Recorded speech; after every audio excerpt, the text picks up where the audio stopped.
मैंने आप लोगों को प्रीवियस क्लास के अंदर, लास्ट क्लास जो आई थी हमारी इलेक्ट्रिक पोटेंशियल वाला जो चैप्टर था, उसके अंदर मैंने आपको इलेक्ट्रिक फील्ड और पोटेंशियल के बीच में रिलेशन पढ़ाई है। क्या आपने वो पढ़ा था अच्छे से? क्या आप भूल गए हो? क्या आप गजनी बन चुके हो? क्या आपको पुरानी बातें सारी याद नहीं है? सब का सब तुम बस भूल चुके हो, उसको याद रखा है बस खाली तुमने, है ना? उसको छोड़ के मैं बाकी सब कुछ भूल चुका हूं मास्टर, ऐसा वाला सीन तो तुम्हारे साथ नहीं है।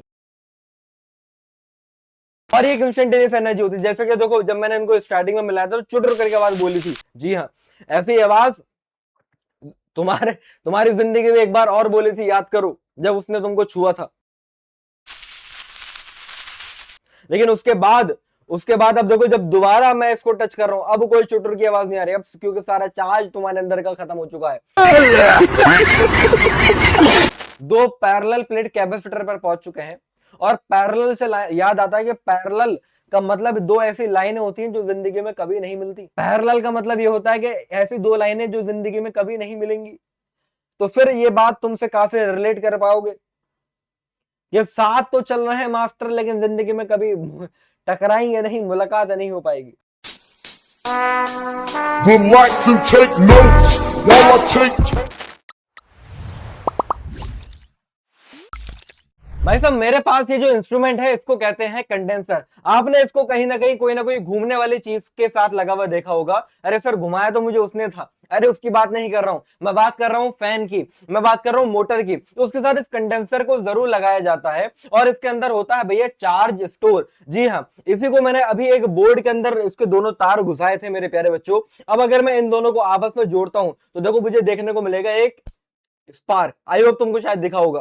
तो मेरे प्यारे बच्चों, ये जो अभी आप देख रहे हो इसको हम कंडेंसर भी कहते हैं आम भाषा के अंदर। और आज जो आप पढ़ने वाले जो चैप्टर है जिसका नाम है कैपेसिटेंस, तो मेरे प्यारे बच्चों इसको हम कहते हैं कैपेसिटर। जी हाँ, ये वही कैपेसिटर है जिसके बारे में आज इस चैप्टर के अंदर पूरी बातें डिटेल में होने वाली है। और तुम्हारा इलेक्ट्रिसिटीज का बहुत इंपॉर्टेंट टॉपिक है, जेडब्ल्यू मेंस और एडवांस के पॉइंट ऑफ व्यू से भी काफी ज्यादा इंपॉर्टेंट है। हर साल यहां से कहीं ना कहीं सवाल आते हैं। तो आइए मेरे प्यारे बच्चों, शुरू करते हैं आज का हमारा प्यारा सा सेशन। कौन कौन से टॉपिक्स है आज के सेशन के अंदर जो हमारे कवर होंगे। तो सबसे पहले हम कैपेसिटर क्या होता है, कैपेसिटेंस क्या होता है, ये डिटेल में अच्छे से हम पढ़ने वाले हैं। तो अगर आप कैपेसिटर, स्पेशली जो हमारे पैरेलल प्लेट कैपेसिटर होता है, ये जो अभी आप देख रहे हो ये तो एक सिलेंड्रिकल कैपेसिटर है, लेकिन हमारा जो मेन टॉपिक है उसके अंदर हम पढ़ेंगे पैरेलल प्लेट कैपेसिटर। तो उसके बीच में अगर हम कोई डाइलेक्ट्रिक ले आए, उसके अंदर इलेक्ट्रिक पोलराइजेशन हो जाए, तो फिर क्या क्या कहानी होती है, वो सारी बातें हम पढ़ने वाले हैं। फिर उसके बाद वही capacitance of parallel plate capacitor with और विदाउट डाइलेक्ट्रिक मीडियम, जैसे कि मैंने आपको बताया। और साथ में फिर हम कैपेसिटर का करेंगे कॉम्बिनेशन। जी हाँ, सीरीज और पैरेलल कॉम्बिनेशन। तो ये सारी की सारी इतनी ढेर सारी बातें आज के इसी सेशन के अंदर तुमको सब मिलने वाली हैं। और उसके आगे के जो भी टॉपिक है उसके नेक्स्ट पार्ट 2 के अंदर तुम देखने को मिलोगे। तो मतलब कैपेसिटेंस के मैंने आप 2 पार्ट कर दिए। सेशन 1 आज तुम लगा रहे हो, और सेशन 2 बहुत जल्द इसी चैनल के ऊपर आने वाला है। अब वेटेज की अगर मैं बात कर लूं तो इंपॉर्टेंट सिर्फ और सिर्फ कैपेसिटेंस की बात कर लेता हूं। तो भाई एक छोटा सा चैप्टर जिससे हर साल अगर आप देखो 2024 के अंदर 15 सवाल आए थे, 2025 के अंदर 16 सवाल आए, और अभी लेटेस्ट 2026 के अंदर भी 13 सवाल आए। तो ऑन एन एवरेज में मान सकता हूं कि एक सवाल तो, एक क्वेश्चन तो कैपेसिटेंस से ही आएगा ही आएगा। मतलब ये मैं मिनिमम की बात कर रहा हूं, तो 4 नंबर तुमको देकर जा सकता है, समझ रहे हो। और इसके आगे भी इनडायरेक्टली बहुत सारे चैप्टर के अंदर जरूरत पड़ती है। जब तुम ऑल्टरनेटिंग करंट चैप्टर पढ़ोगे ना, तो उसके अंदर एलसीआर सर्किट आता है, तो वहां पर कैपेसिटेंस होता है। करंट इलेक्ट्रिसिटी में एलसी ऑसिलेशन, इंडक्टेंस, ईएमआई वाले चैप्टर है, इन सब में कहीं ना कहीं कैपेसिटर की तुमको जरूरत पड़ती है। तो मेरे प्यारे बच्चों, ये डायरेक्टली भी यहां से सवाल आएंगे और इनडायरेक्टली भी सवाल आएंगे, तो आप इसको छोड़ नहीं सकते और इसको अच्छे से ही पढ़ना है। फिलहाल आप सभी लोगों के कहने पर भैया ये हम सीरीज लेकर आए हैं, lecture by lecture series. I hope सबको पसंद आ रही होगी, और अगर पसंद आ रही है तो भैया कमेंट बॉक्स में बता भी दीजिएगा और इस वीडियो को लाइक भी कर दीजिएगा। आगे भी इस टाइप की पूरी की पूरी क्लास 11th और 12th क्लास का chapter session by session, lecture by lecture, अरे ऐसे स्क्रैच से पढ़ा दूंगा, ऐसे बेसिक से पढ़ाऊंगा भैया। अगर किसी ने नहीं भी पढ़ा होगा कोई दिक्कत वाली बात नहीं, पहली बार पढ़ रहे हो कोई दिक्कत वाली बात नहीं, रिवीजन करना चाह रहे हो कोई दिक्कत वाली बात नहीं। आप तो भैया बस सेशन को अगर पूरा लगा लेते हो तो सेशन खत्म होते होते मेंस के तो सवाल उधेड़ रहे होगे, मेंस की पीवाईक्यूज तो उधेड़ रहे होगे, और तुम एडवांस की पीवाईक्यूज तक सॉल्व करने के लिए तुम उस काबिल बन जाओगे, इसका मेरा वादा है। तो बस शर्त यह है कि तुम सीरियसनेस के साथ इस सेशन को पूरा अटेंटिवनेस के साथ कंप्लीट करिएगा, और अभी पूरा कंप्लीट करिएगा। क्योंकि मैं जब बातें पढ़ाता हूं ना, तो मैं आपस में कनेक्ट करके पढ़ाता हूं। तो भैया ये सेशन पूरे एक ही बार में लगाओगे तो तुमको ज्यादा मजा आने वाला है, ठीक है। अब आपको अगर इस सेशन के चाहिए भैया नोट्स, आपके लिए मैंने बनाए हैं अलग से टेस्ट, समझ रहे हो। तो ये सारी की सारी चीजें ये सारी की सारी चीजें तुमको कहां पर मिलेंगी भैया, हमने तुम्हारे लिए एक बना दिया प्राइम वाला बैच, समझ रहे हो। तो इसी वीडियो के डिस्क्रिप्शन बॉक्स में जाओ, फ्री में, कोई रुपया नहीं देना आपको, सारी के सारी चीजों का एक्सेस और आगे भी जितने भी आने वाले हैं उन सारी चीजों का एक्सेस, और यूट्यूब के सारे लेक्चर वहां पर तुमको अपडेट होते हुए दिख जाएंगे, पुराने भी और आगे आने वाले भी। तो तुम्हारा एक टाइप से पूरा का बैच ही बन गया, और जो कि फ्री में तुमको सारी की सारी चीजें प्रोवाइड करवा रहा है। आगे का क्या प्लान है, आगे बहुत जल्द मोशन एंड प्लेन आने वाला है, करंट इलेक्ट्रिसिटी से चैनल पर आने वाला है, लेकिन तुम तक नहीं पहुंच पाएगा, बड़ा अफसोस की बात है, क्योंकि अभी तक तुमने चैनल को सब्सक्राइब नहीं कर रखा। तो भैया फटाफट अभी चैनल को यार सब्सक्राइब कर लो, क्योंकि आगे भी बहुत सारी इंपॉर्टेंट पढ़ाई से रिलेटेड भी और मोटिवेशन से और गाइडेंस से रिलेटेड भी बहुत सारी चीजें चैनल पर मैं लेकर आने वाला हूं, तो वो आपसे मिस हो जाएंगे अगर सब्सक्राइब नहीं कर रखा होगा तो। आइए देखो, जैसे सबसे पहले मैंने आपको ये जो डिवाइस दिखाई, सेम यहाँ पर भी आप देख सकते हैं। कैपेसिटर एक ऐसी डिवाइस है जिसका काम होता है इलेक्ट्रिकल एनर्जी को अपने अंदर स्टोर करना, और ये एक इंस्टेंटेनियस एनर्जी होती है। जैसे कि देखो, जब मैंने इनको स्टार्टिंग में मिलाया था तो चुटर करके आवाज बोली थी, जी हाँ, ऐसी आवाज तुम्हारी जिंदगी में एक बार और बोली थी, याद करो, जब उसने तुमको छुआ था। लेकिन उसके बाद अब देखो, जब दोबारा मैं इसको टच कर रहा हूं, अब कोई चुटर की आवाज नहीं आ रही, अब क्योंकि सारा चार्ज तुम्हारे अंदर का खत्म हो चुका है समझ रहे हो मेरे प्यारे। तो फिलहाल आगे बढ़ते हैं। अब हमारे पास तीन टाइप के स्पेशली कैपेसिटर होते हैं मेरे प्यारे बच्चों। एक तो होता है पैरेलल प्लेट कैपेसिटर, जिसके अंदर देखो दो प्लेट्स ऐसे आपस में पैरेलल रखी हुई होती हैं। एक होता है सिलेंड्रिकल कैपेसिटर, जो अभी मेरे हाथ में है भैया, है ना। एक ऐसी शीट होती है तुम्हारी सिलेंड्रिकल बाहर की तरफ और एक अंदर की तरफ, और एक ऐसी होता है स्फेरिकल कैपेसिटर, जिसमें एक शीट हमारी बाहर स्फीयर की फॉर्म में होती है और एक अंदर स्फीयर की फॉर्म में होती है। तो फिलहाल मेनली हमारा जो मोटिव है वो पैरेलल प्लेट कैपेसिटर को डिटेल में पढ़ने का, और इसी से सवाल आते हैं। आप जितने भी देखो अभी फिगर के अंदर ये फोटोज देख रहे हो, ये सब के सब कहीं ना कहीं आपने देखे जरूर होंगे, और ये सब के सब कैपेसिटर का ही काम करते हैं, ठीक है। तो अब आइए बात करते हैं सबसे पहले हम पैरेलल प्लेट कैपेसिटर के बारे में। तो भैया the arrangement of two conducting plates with air, या फिर कोई उनके बीच में मीडियम है तो उसको हम क्या बोलेंगे भैया, पैरेलल प्लेट कैपेसिटर बोलेंगे। अब होता क्या है कि जब आप इनको बैटरी से कनेक्ट करते हैं तो उनके बीच में इलेक्ट्रिक फील्ड एस्टेब्लिश हो जाती है, बात देखी हुई है। When connected to a battery electric field is establish between the plates. आइए आपको मैं थोड़ा सा अच्छे तरीके से डिटेल में समझाता हूं। देखो कहानी कुछ ऐसी होती है मेरे प्यारे बच्चों, कहानी कुछ इस प्रकार है, मैं आपको अपने तरीके से बताता हूं।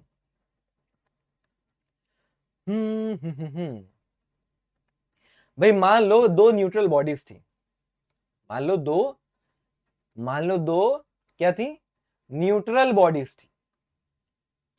तुम भी न्यूट्रल थे, वो भी न्यूट्रल था। समझ रहे हो मैं क्या कहना चाह रहा हूं, आप समझ जा रहे हैं ना। तो आप समझ रहे होंगे कि भैया दो न्यूट्रल बॉडीज थी, ये भी न्यूट्रल है ए वाली बॉडी, और ये भी न्यूट्रल है बी वाली बॉडी। हाँ सर, हम भी न्यूट्रल थे, वो भी न्यूट्रल था। लेकिन न्यूट्रल का मतलब मैंने आप लोगों को प्रीवियस चैप्टर के अंदर बताया है कि ये नहीं होता कि बॉडी के अंदर चार्ज नहीं है। न्यूट्रल होने का मतलब ये होता है मेरे प्यारे बच्चों कि बॉडी के अंदर चार्ज जो है वो पॉजिटिव जितना है, तो मैं ये कह सकता हूं उस बॉडी के अंदर चार्ज नेगेटिव भी उतना है। बॉडी के अंदर चार्ज पॉजिटिव जितना है, मैं ये कह सकता हूं बॉडी के अंदर चार्ज नेगेटिव भी उतना है, इसलिए वो न्यूट्रल है। लेकिन अब अगर मैं आपसे कहूं कि भाई ए वाले ने दिया तो बी वाले ने लिया, ए वाले ने दिया तो बी वाले ने लिया, ए दे रहा है तो बी ले रहा है, इन दोनों के बीच में लेन देन चल रहा है। अरे काय का लेन देन चल रहा है भैया, चार्ज का लेन देन चल रहा है। इन दोनों के बीच में चार्ज का लेन देन चल रहा है। तो भाई मैं ये कह सकता हूं कि भाई कुछ देर के बाद अगर ए ने दिया और बी ने ले लिया, कुछ देर के बाद अगर ए ने दिया और बी ने ले लिया, तो भैया देने वाले के ऊपर आ गया पॉजिटिव चार्ज, मान लो प्लस क्यू, और बी वाले के ऊपर नेगेटिव चार्ज माइनस क्यू। आ रही बात समझ में भाई? अगर मैं कहता हूं इधर से इधर इलेक्ट्रॉन निकल कर जा रहे हैं, तो फिलहाल प्लस क्यू चार्ज इधर आ गया और माइनस क्यू चार्ज इधर आ गया। बिल्कुल सही बात है, बड़ी बेसिक सी बात हो गई। हाँ सर, बात तो यहां पर समझ में आ रही है। अब यहां पर देखो, ध्यान से देखो, अब ए वाली बॉडी इज पॉजिटिव चार्ज वाली बॉडी और बी वाली body is negatively charge body. तो अब एक पॉजिटिव और एक नेगेटिव के बीच में क्या इलेक्ट्रिक फील्ड सेटअप नहीं होगी? क्या हमने ये नहीं पढ़ा कि पॉजिटिव से इलेक्ट्रिक फील्ड लाइंस निकलती हैं और नेगेटिव की तरफ आती हैं? हाँ सर, आती हैं। क्या मुझे यहाँ पर ये दिख रहा है कि इन दोनों के बीच में डिस्टेंस डी है? हाँ सर, दिख रहा है। मतलब यहां से यहां तक इलेक्ट्रिक फील्ड मुझे दिख रही है, तो सर मुझे डिस्टेंस दिख रहा है। मैंने आप लोगों को प्रीवियस क्लास के अंदर, लास्ट क्लास जो आई थी हमारी इलेक्ट्रिक पोटेंशियल वाला जो चैप्टर था, उसके अंदर मैंने आपको इलेक्ट्रिक फील्ड और पोटेंशियल के बीच में रिलेशन पढ़ाई है। क्या आपने वो पढ़ा था अच्छे से? क्या आप भूल गए हो? क्या आप गजनी बन चुके हो? क्या आपको पुरानी बातें सारी याद नहीं है? सबका सब तुम बस भूल चुके हो, उसको याद रखा है बस खाली तुमने, है ना। उसको छोड़ के मैं बाकी सब कुछ भूल चुका हूं मास्टर, ऐसा वाला सीन तो तुम्हारे साथ नहीं है। तो मैंने आप लोगों को उस चैप्टर के अंदर पढ़ाया था, इलेक्ट्रिक फील्ड का फॉर्मूला क्या था, पोटेंशियल डिफरेंस अपॉन डिस्टेंस, या फिर पोटेंशियल का फॉर्मूला क्या था, इलेक्ट्रिक फील्ड इनटू डिस्टेंस था। मतलब मैं ये कह सकता हूं कि भाई यहां से यहां जब इलेक्ट्रिक फील्ड जा रही है, इनके बीच में डिस्टेंस है, मतलब इन दोनों के बीच में, इन दोनों के बीच में, इन दोनों के बीच में मेरे प्यारे बच्चों पोटेंशियल डिफरेंस आ चुका है। क्या बात है, हाँ। अरे भाई एक पॉजिटिव और एक नेगेटिव के बीच में क्या आ गया, एक पोटेंशियल डिफरेंस आ गया। अच्छा देखो, पोटेंशियल डिफरेंस किस बात के डायरेक्टली प्रोपोर्शनल है, इलेक्ट्रिक फील्ड के। और इलेक्ट्रिक फील्ड ज्यादा होगी या कम होगी, वो किस बात पर डिपेंड करेगा, अरे सर चार्ज जितना ज्यादा होगा, हाँ ये भी बात सही कह रहे हो सर आप, मतलब इस पर पॉजिटिव जितना उस पर नेगेटिव उतना। लेकिन मास्टर जी हमारा जो पोटेंशियल है वो डायरेक्टली प्रोपोर्शनल है किसके, कहीं ना कहीं इलेक्ट्रिक फील्ड के, या फिर मैं ये भी तो कह सकता हूं चार्ज के। इलेक्ट्रिक फील्ड तो आ ही रही है चार्ज की वजह से ना। तो अगर मैंने कह दिया कि V directly proportional to Q, तो किसी को कोई तकलीफ तो नहीं। मतलब मैं ये कह रहा हूं कि Q is directly proportional to V है, जितना ज्यादा चार्ज आएगा उतना ज्यादा पोटेंशियल आएगा, जितना ज्यादा चार्ज आएगा उतना ज्यादा पोटेंशियल आएगा। वाह वाह वाह वाह, अरे क्या बात कह दी। हाँ जी सर, अब अगर हम यहां से देखें प्रोपोर्शनैलिटी का साइन हटाएंगे तो कांस्टेंट आएगा, कांस्टेंट आया यहाँ पर C और साथ में आ गया V, कांस्टेंट आया C और साथ में आ गया V, तो V तो पोटेंशियल, Q तो चार्ज, तो C का मतलब यहां पर क्या है, अरे कांस्टेंट है सर। C का मतलब यहां पर क्या है, कांस्टेंट है, बिल्कुल सही बात है। ये फिर अगर मैं बोलूं C इज इक्वल टू क्या है, Q बाय V है। मतलब जैसे मैंने आपसे कहा कि जितना मैं Q बढ़ाऊंगा उतना मेरा V बढ़ेगा, जितना मैं चार्ज बढ़ाऊंगा उतना पोटेंशियल बढ़ेगा। तो ये रेशियो तो कांस्टेंट ही है, Q बढ़ा तो V भी तो बढ़ा, तो C तो कांस्टेंट ही है। तो अब अगर ऐसा है, अब अगर ऐसा है तो मैं ये मानता हूं कि अगर मान लो हमने इसको पोटेंशियल दिया होता 1, एग्जाम्पल के तौर पर हम ये मान लेते हैं फॉर एग्जाम्पल कि अगर हमारा किसी बॉडी के ऊपर पोटेंशियल 1 वोल्ट आया, हाँ जी सर आया, तो 1 वोल्ट आने के लिए कितना चार्ज देना पड़ेगा उस बॉडी को। अरे ये क्या कह दिया सर, हाँ सर किसी बॉडी के ऊपर अगर मुझे 1 वोल्ट का पोटेंशियल चाहिए तो मुझे उस बॉडी को कितना चार्ज देना पड़ेगा। मतलब अगर V की जगह पर 1 हो जाए तो C Q के बराबर है। V अगर 1 हो जाए मास्टर तो बात तो आपकी सही है कि C Q के बराबर है। मतलब अगर इस बॉडी के ऊपर मुझे 1 वोल्ट का पोटेंशियल चाहिए तो इस बॉडी को मुझे कितना चार्ज देना पड़ेगा। अगर इस बॉडी पर 1 वोल्ट का पोटेंशियल चाहिए तो मुझे इस बॉडी पर कितना चार्ज देना पड़ेगा। तो एक्चुअल में उसी को ही हम बोलते हैं कैपेसिटेंस। जैसे कि ये एक 2 माइक्रोफेरेड का कैपेसिटर है, लिखा हुआ है इसको, बस शायद आपको नहीं दिख पा रहा होगा, दिस इज 2 माइक्रोफेरेड कैपेसिटर। इसका मतलब पता है क्या है कि अगर इसके थ्रू मुझे किसी बॉडी पर 1 वोल्ट का पोटेंशियल चाहिए तो मुझे इसको 2 माइक्रोकूलम का चार्ज देना पड़ेगा। मतलब इसके अंदर जो कैपेसिटी है चार्ज को स्टोर करने की वो 2 माइक्रोकूलम है फॉर द 1 वोल्ट पोटेंशियल। तो मैं बोलूंगा कि भाई इसका कैपेसिटेंस 2 माइक्रोफेरेड है। मतलब यहां पर C ही मेरे प्यारे बच्चों क्या होता है, C का मतलब ही कैपेसिटेंस होता है। अभी आगे डिटेल में बता रहा हूं, पहले इतना तो समझ लो। तो सबसे पहली बात जहां पर तुम्हारी लुटिया डूबेगी, मुझे अभी फटाफट कमेंट बॉक्स में बताओ कि अगर मैं इस कैपेसिटर का चार्ज बढ़ा दूं तो बताओ कैपेसिटेंस बढ़ेगा घटेगा सेम रहेगा। अगर मैं Q की वैल्यू बढ़ा दूं तो कैपेसिटेंस बढ़ेगा घटेगा सेम रहेगा। मुझे मालूम है 90% बच्चों के दिमाग में ये बात आ रही होगी कि मास्टर अगर चार्ज बढ़ाएंगे तो कैपेसिटेंस बढ़ जाएगा, क्योंकि फॉर्मूला देखो डायरेक्टली प्रोपोर्शनल। और अगर मैं यहां पर तुमसे कहता कि बता मेरे प्यारे अगर पोटेंशियल बढ़ाऊंगा तो कैपेसिटेंस क्या होगा, तो 90% बच्चा ये सोच रहा होगा कि मास्टर पोटेंशियल बढ़ाएगा तो कैपेसिटेंस कम हो जाएगा क्योंकि इनवर्सली प्रोपोर्शनल। नहीं मेरे लाले, लाले मैं क्या लाडले ही हो जाएगा तुम्हारे साथ, समझ रहे हो। अभी तो मैंने तुमको ये बात बताई कि Q और V का रेशियो कांस्टेंट रहता है। अब अगर ये रेशियो कांस्टेंट रहता है तो अगर जितना मैं Q बढ़ाऊंगा तो उतना V भी बढ़ जाएगा। तो Q बढ़ाया तो C बढ़ा, लेकिन V बढ़ाया तो C घटा। मतलब Q और V में कोई भी चेंज आएगा तो साथ में ही आएगा, जिसकी वजह से कैपेसिटेंस पे कोई चेंज नहीं आएगा। तो ये बात बड़ी गहरी है, मैं यहां पर नोट करके लिख देता हूं।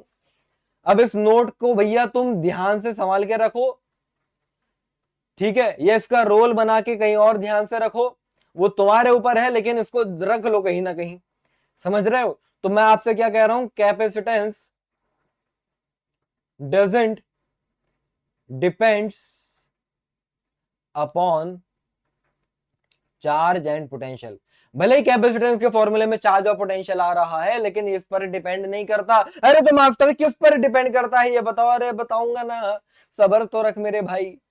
फिलहाल ये बातें यहां पर लिखी हुई है।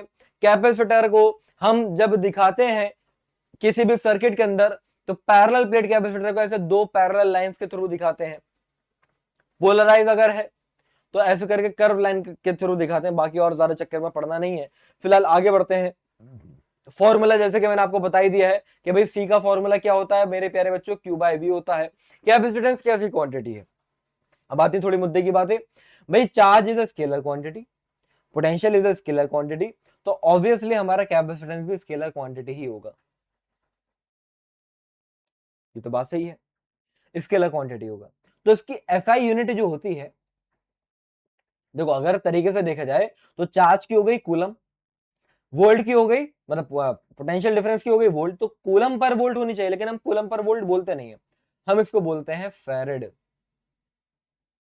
और इसका सिंबल होता है स्मॉल एफ। और मैं आपको बता रहा हूं कि फेरेड जो है वो कैपेसिटर की काफी बड़ी यूनिट में आती है। जैसे मास की यूनिट होती है ना, टन, क्विंटल, वो काफी बड़ी यूनिट हो गई। सेम इसी तरीके से कैपेसिटेंस भी काफी बड़ी यूनिट है। जब आप सवाल करोगे तो इतनी बड़ी यूनिट की आपको कभी जरूरत पड़ेगी नहीं, आपको छोटी छोटी यूनिट्स की जरूरत पड़ेगी। तो इसलिए मैं आपको बता देता हूं, ज्यादातर तो सवालों के अंदर आप म्यू एफ लिखा हुआ देखोगे। म्यू एफ का मतलब माइक्रोफेरेड हो गया। मतलब जब एक माइक्रोफेरेड का मतलब क्या होता है, 10⁻⁻6 फेरेड। एक बार इसको आप अच्छे से देख सकते हैं। नैनोफेरेड का मतलब 10⁻⁹, पिकोफेरेड का मतलब 10⁻12। तो क्या बात कही जा रही है, देख लीजिए। The capacitance of a body is numerically equal to the charge required to increase the potential by 1 volt. ये बात मैंने आपको बताई कि कैपेसिटेंस का मतलब क्या है कि किसी भी बॉडी के ऊपर अगर 1 वोल्ट का चार्ज तुमको देना है, मतलब 1 वोल्ट का पोटेंशियल अगर तुमको देना है, तो कितना चार्ज देना पड़ेगा, उसको हम क्या बोलते हैं मेरे प्यारे बच्चों, कैपेसिटेंस बोलते हैं। ठीक है, चलिए बहुत बड़ी बात हो गई। आइए अब थोड़ा सा बेसिक बेसिक सवाल कर लेते हैं। मैं थोड़ा छोटा हो जाता हूं ताकि आपको और क्लियरली चीजें दिख पाए।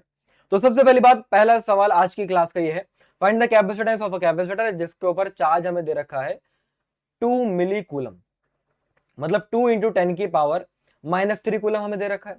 और आपको क्या करना, आपको पोटेंशियल देना है 5 वोल्ट। अरे बड़ी सिंपल सी बात है। अभी तो मैंने बताया कि क्यू का फॉर्मूला होता है सीवी। क्यू का फॉर्मूला क्या है मेरे प्यारे बच्चों, सीवी। तो मास्टर जी सी का फॉर्मूला हो गया क्यू बाय वी। हाँ सही बात है। तो क्यू का मतलब 2 × 10⁻⁻3, वी का मतलब हो गया 5, सही जा रहे हैं। तो ये 0.4 × 10⁻³ फेरेड बोलो, या फिर 0.4 मिली फेरेड बोलो।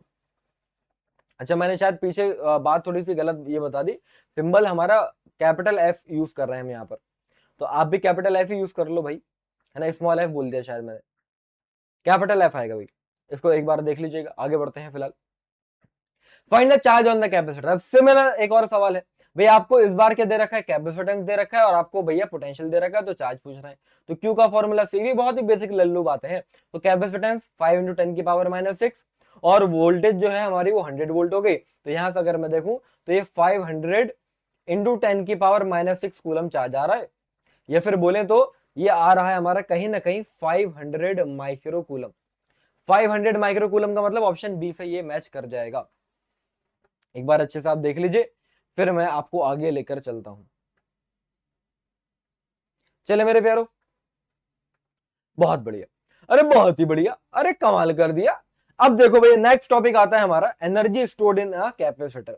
ये टॉपिक काफी अच्छा है, वैसे तो ये बाद में पढ़ाया जाता है, पहले पैरेलल प्लेट कैपेसिटर वगैरह आ जाती हैं बातें, लेकिन चलिए अब यहाँ पर आ ही गया तो इसको हम पहले ही पढ़ लेते हैं, ताकि हम सवाल जो है वो अच्छे तरीके से कर पाए। ये मैंने जानबूझ के पहले तुमको पढ़ाने की कोशिश करी है, वैसे तो ये बाद में पढ़ाया जाता है। और आप समझ सकते हो, इसमें ऐसा कुछ नहीं है कि भाई आपको समझ में नहीं आए। अगर आपने पुरानी बातें मेरी पढ़े कर आप आए हो और आपको याद है, आप गजनी नहीं बने हो, तो आपको भैया सब समझ में आने वाला है। तो जैसे कि मैंने अभी आपको थोड़ी देर पहले बताया कि भाई मेरे पास 2 बॉडीज थी, है ना, दोनों न्यूट्रल थी, लेकिन अब एक बॉडी से दूसरी बॉडी के ऊपर हम चार्ज दे रहे थे। तो इनिशियली भैया मैं मान रहा हूं कि इसके ऊपर चार्ज 0 था। फाइनली फिर क्या हो गया होगा, फाइनली सर इस बॉडी के ऊपर चार्ज आ गया होगा, क्यों? तो भाई इस बॉडी से इस बॉडी के ऊपर जब चार्ज आ रहा है, चार्ज का ट्रांसफर हो रहा है, लेन देन चल रहा है ए वाली बॉडी से बी वाली बॉडी पर, तो इनिशियली चार्ज था 0, बाद में चार्ज हो गया, क्यों? मतलब इस बी वाली बॉडी के ऊपर चार्ज बढ़ा ना। हाँ सर, हाँ सर, भाई इस बी वाली बॉडी के ऊपर मेरे प्यारे बच्चों चार्ज बढ़ा ना। हाँ सर बढ़ा। तो मैं तुमसे ये कह रहा हूं कि भैया ये जो बी वाली बॉडी आप देख रहे हो, जिस पर चार्ज पहले 0 था, बाद में क्यों? तो क्यों एकदम से तो आया नहीं, धीरे धीरे इसके ऊपर चार्ज क्यों आया है? तो मैं ये मान रहा हूं कि भैया जब तुम 0 से चार्ज इसके ऊपर क्यों ला रहे थे, जब तुम इसके ऊपर 0 से चार्ज क्यों ला रहे थे, तो बीच में कहीं पर मान लेते हैं कि इसमें चार्ज आया होगा स्मॉल क्यू, और धीरे धीरे चार्ज बढ़ रहा है, तो भैया आपने इसको ऊपर क्या करा, फिर स्मॉल चार्ज और ऐड करा, मतलब डी क्यू। भाई मैं कह रहा हूं कि इनिशियल चार्ज 0 था, बाद में हो गया 5 कूलम। अरे तो 0 से 5 कूलम जो हुआ होगा, थोड़ा थोड़ा करके तो बढ़ाया गया होगा। अरे कतरे कतरे से ही तो समुंदर भरता है, तुमने तो कोई और से ही समुंदर भर दिया अपने कतरों से, फिलहाल वो बात अलग है। तो मतलब अपने पसीने की मेहनत से तुमने तो भैया कामयाबी का समुंदर भर दिया, मैं तो इसकी बात कर रहा था, तुम क्या समझ रहे हो? फिलहाल तो बात ये हो रही है कि भाई यहां पर मैं कह रहा हूं ये बीच का एक ट्रांजिशन फेज तुमको दिखा रहा हूं। मैं तुमको क्या दिखा रहा हूं, ये एक ट्रांजिशन फेज दिखा रहा हूं कि बीच में क्या हुआ होगा कि किसी टाइम पर चार्ज क्यू आ चुका होगा, फिर थोड़ा सा स्मॉल चार्ज डी क्यू दिया गया होगा, तो इस प्रोसेस में वर्क डन करना पड़ा होगा। तो हमने प्रीवियस चैप्टर के अंदर पढ़ा था कि यार वर्क डन का फॉर्मूला चार्ज इनटू पोटेंशियल होता है। तो अब मैं आपसे ये कह रहा हूं कि भैया स्मॉल चार्ज डी क्यू देने में कितना वर्क डन करना पड़ा होगा, तो भाई master ji D W is equal to small charge दिया है डी क्यू, और साथ में उस टाइम पर पोटेंशियल वी जो भी होगा फिलहाल होगा, ठीक है। अच्छा ये तो बात अभी हमने सर देख ली कि क्यू का फॉर्मूला सी वी है, तो हम यहाँ पर v की जगह पर q बाय सी लिख सकते हैं। हाँ यार लिख तो सकते हो। तो v की जगह पर ये q बाय सी हो गया और साथ में dq आ गया। क्या आप मेरे साथ हैं? कोई ऐसे तो नहीं है कि बहुत रॉकेट साइंस वाली मैंने आपको बात बता दी, सिंपल फॉर्मूले पुट करा है, और आज जो फॉर्मूला पढ़ा वो पुट करा है मैंने। अब अगर मुझसे कहा जाएगा बता भाई टोटल चार्ज क्या है, तो क्या करूंगा, मास्टर जी आप इसको दोनों साइड साफ बना दो, नाजिम साफ बना दो, इंटीग्रेटिंग बोथ साइड कर दो, तो डी डब्ल्यू का इंटीग्रेशन हो जाएगा डब्ल्यू। अरे बड़ा डब्ल्यू, जी हाँ धमाल मूवी वाला डब्ल्यू है, डब्ल्यू डब्ल्यू डब्ल्यू डब्ल्यू, तो फिलहाल डब्ल्यू निकाल दिया तुमने। अब आगे क्या करना है भैया, कांस्टेंट सी को बाहर निकालो, इंटीग्रेट करोगे क्यू और डी क्यू, मतलब क्यू का इंटीग्रेशन होना है। तो इंटीग्रेशन जिस भी चीज का होता है तो उसकी पावर बढ़ जाती है, वही डिवाइड में आ जाती है। अच्छा लिमिट भी तो लगाओगे, तो इनिशियल चार्ज था 0, फाइनल हो गया कैपिटल क्यू। तो भैया ये जो वर्क डन आ रहा है, ये आ रहा है भाई कैपिटल क्यू का स्क्वायर हो जाएगा ना फिर ऊपर, तो कैपिटल क्यू का स्क्वायर बाय 2c आ रहा है।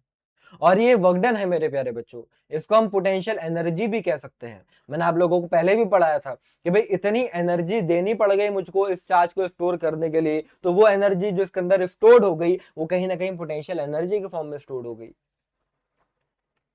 वो एनर्जी जो स्टोर्ड हो गई वो कहीं ना कहीं पोटेंशियल एनर्जी की फॉर्म में स्टोर्ड हो गई। अब यहां पर बात खत्म नहीं हुई। तो potential energy stored in capacitor का फॉर्मूला क्यू स्क्वायर बाय 2 से आप लोगों ने देखा। अरे यार क्यू की जगह पर सीवी रखो, हाँ क्यू की जगह पर सी वी रखो, तो ये C square V square by 2c, ये फिर बोले तो ये हो जाएगा हाफ सी वी स्क्वायर। वाह वाह वाह वाह वाह वाह वाह वाह वाह। अरे अभी अभी रुको अभी रुको, मास्टर जी यहाँ पर ये जो आप हाफ सी वी स्क्वायर कह रहे हैं, इसको मैं half C V into V भी तो कह सकता हूँ। हाँ यार कह सकते हो तुम, क्यों नहीं कह सकते हो, बिल्कुल कह सकते हो। तो ये क्या हो जाएगा, ये हो जाएगा फिर हमारा सीवी की जगह पर क्यू लिख दूंगा, तो ये हो जाएगा हमारा हाफ क्यू वी। ये मैं नीला नीला कैसे हो गया, ओ भाई साहब लाए एक सेकंड रुको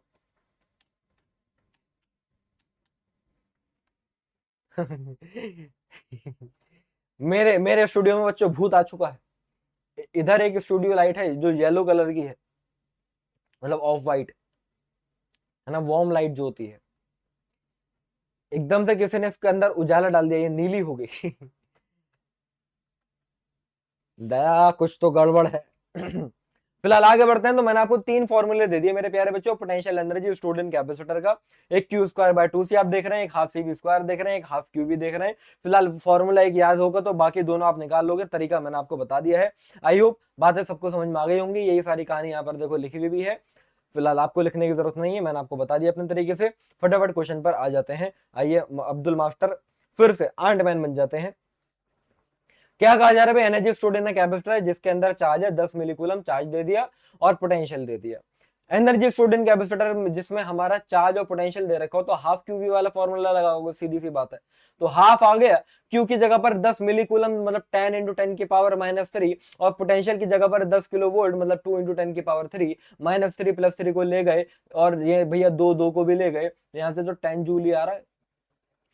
जूली जूली जूली पे दिल मेरा आया जूली, जूली के लिए चढ़ जाऊं सूली, यही तो मेरी जान है। तो फिलहाल ऑप्शन डी आंसर आ रहा है। आगे बढ़े। अब एक चीज और देख लो भाई, हमने ये देखा कि आप अगर किसी भी कैपेसिटर को, जैसे कि मेरे भाई ये 2 कैपेसिटर के प्लेट्स हैं, हाँ जी सर है, आपने इनको क्या करा, एक बैटरी से कनेक्ट करा जिसका पोटेंशियल V है नहीं, है नहीं, है नहीं, है नहीं, है नहीं, है ना, है ना।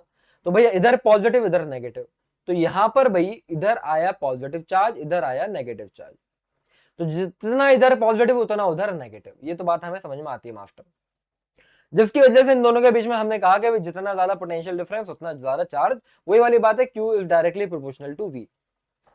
ठीक है, बैटरी ने कितना वर्क डन करा, अरे सर अभी तो पीछे निकाला नहीं भाई, वो तो एनर्जी स्टोर्ड इन कैपेसिटर था। बैटरी ने कितना वर्क डन करा, तो मास्टर जी वर्क डन का formula charge into potential difference होता है, या फिर सीधी बात बोलूं तो वर्क डन का फॉर्मूला चार्ज इंटू पोटेंशियल दिख रहा है। हाँ सर दिख रहा है। और Q का फॉर्मूला CV होता है, तो यहां पर अगर Q की जगह पर CV लिख दूं तो ये CV² आ गया, वर्क डन बाय बैटरी। ये जो भी आप पढ़ रहे हो हेडिंग लिखी हुई है, लिखने की मुझे जरूरत नहीं है, वर्क डन बाय बैटरी पढ़ रहे हो। मतलब ये जो बैटरी लगी हुई है, जो सेल लगा हुआ है, इसने इसको चार्ज को स्टोर करने के लिए कितना वर्क डन कर रहा है भाई साहब, CV² का। लेकिन हमने जो अभी पीछे डेरिवेशन करी, हमारी उस डेरिवेशन के हिसाब से हमने ये देखा कि एनर्जी स्टोर्ड इन कैपेसिटर कितना है, वो हाफ CV² है। इसका मतलब क्या चक्कर है, बैटरी ने काम करा CV² का, लेकिन एनर्जी स्टोर्ड हुई हाफ CV², तो आधी स्टोर हो रही है, तो आधी कहां जा रही है, ये तो कोनो घबला हो रहा है मास्टर। मास्टर ये तो सड़क बनाई गई, सड़क के ऊपर कोलतार बिछा दिया गया, लेकिन नीचे तो मास्टर बजरी है ही नहीं, नीचे तो सीमेंट है ही नहीं, नीचे तो खाली रेत है। तो ये हुआ क्या है, ये घबला कैसे हुआ है कि ये CV² दी गई और हाफ CV² स्टोर हुई, तो बाकी की आधी कहां गई, दया पता लगाओ, पता लगाओ दया। तो दया ने जब पता लगाया तो पता ये चला कि भाई वर्क डन बाय बैटरी जो है वो 2 जगह काम में आ रहा है, एक तो एनर्जी स्टोर्ड इन कैपेसिटर में, दूसरा हीट एनर्जी के फॉर्म में जो एनर्जी का लॉस हो रहा है। मतलब हीट एनर्जी की फॉर्म में जो एनर्जी का लॉस हो रहा है वो वर्क डन बाय बैटरी, मतलब CV² minus potential energy of capacitor half CV², that is half CV² ही आया। समझे? तो याद रखना कैपेसिटर में आधी एनर्जी स्टोर्ड होती है, आधी एनर्जी हीट के फॉर्म में तुम्हारी बर्बाद हो जाती है।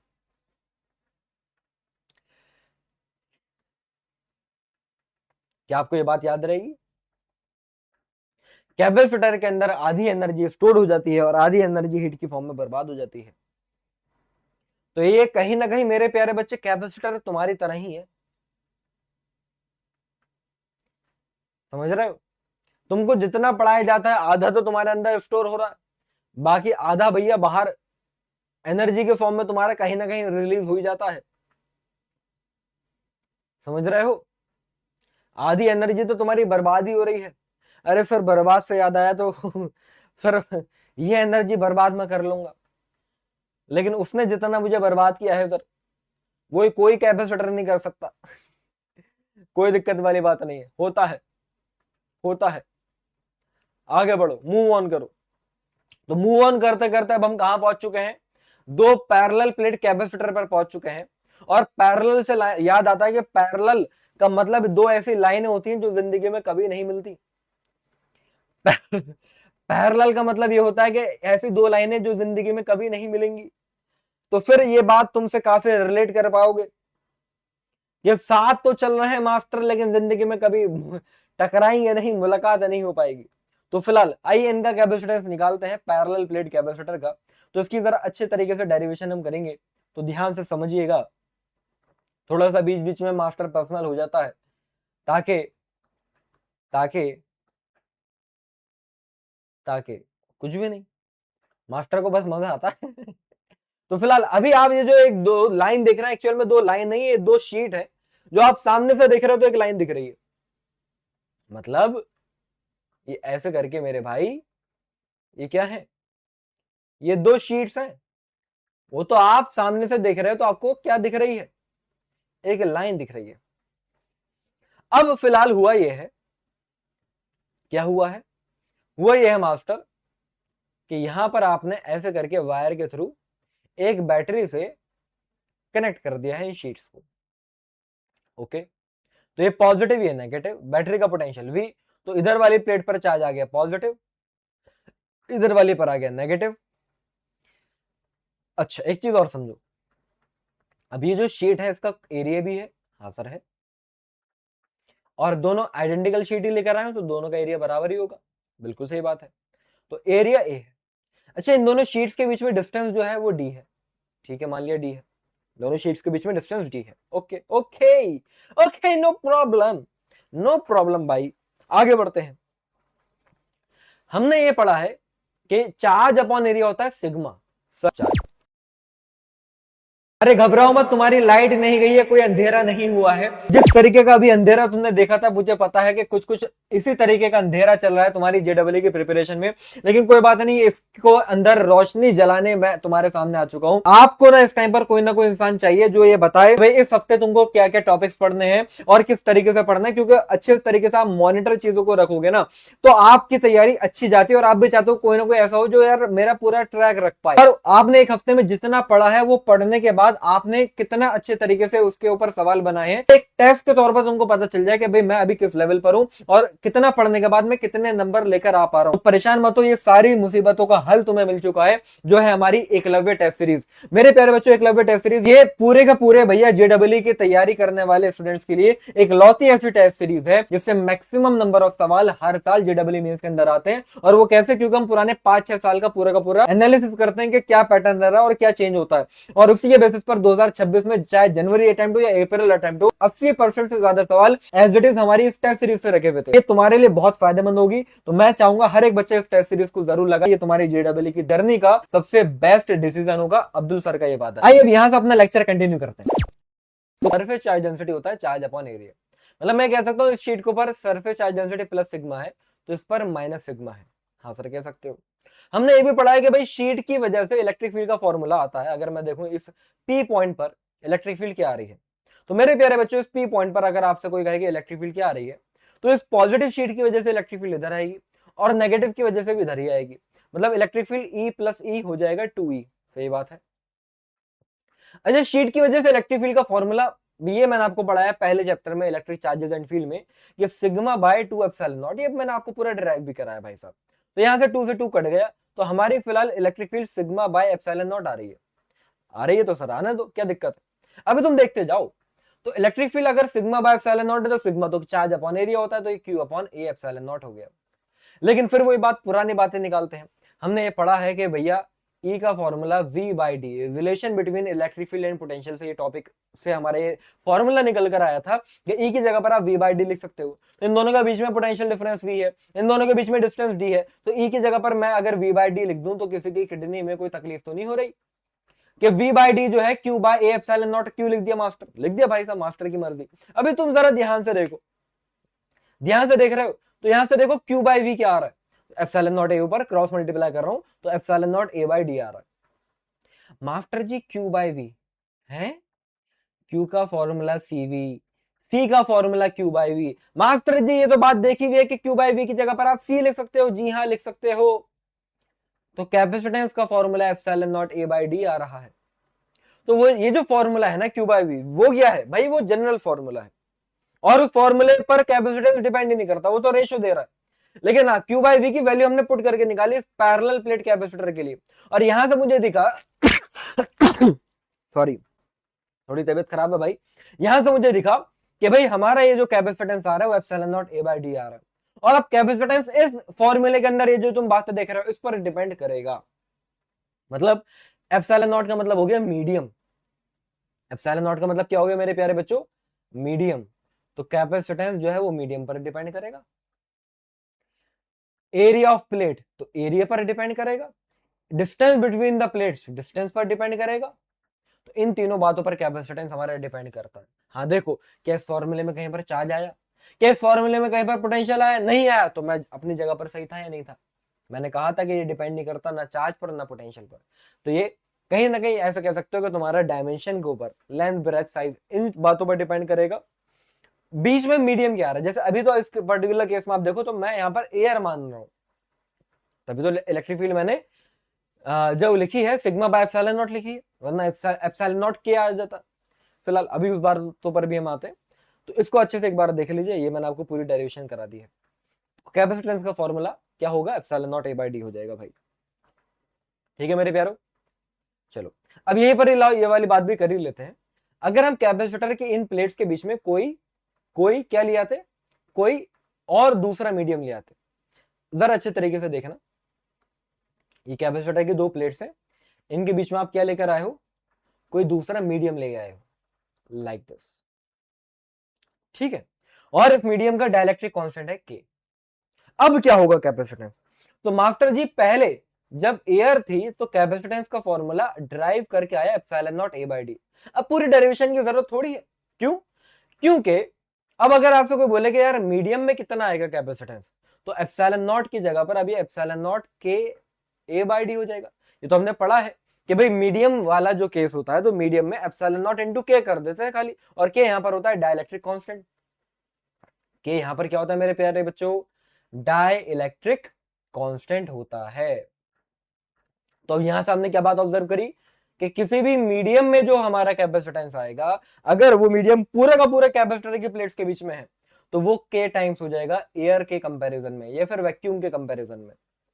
तो इनके बीच में देखो ये रिलेशन आ गए, इसको अच्छे से आप एक बार नोट कर लीजिए। अब ये चीज देखते तुम्हारे दिमाग में एक अगर सवाल आया तो तुम सही ट्रैक पर जा रहे हो कि मास्टर ये तो सही है कि सर पूरी प्लेट्स के बीच में अगर आया तो कोई दिक्कत वाली बात नहीं है। सर जी पूरी प्लेट्स के बीच में आया तो कोई दिक्कत वाली बात नहीं है, लेकिन अगर कोई डाइलेक्ट्रिक स्लैब ऐसा आ जाए जो पूरी प्लेट्स के बीच में ना हो, है?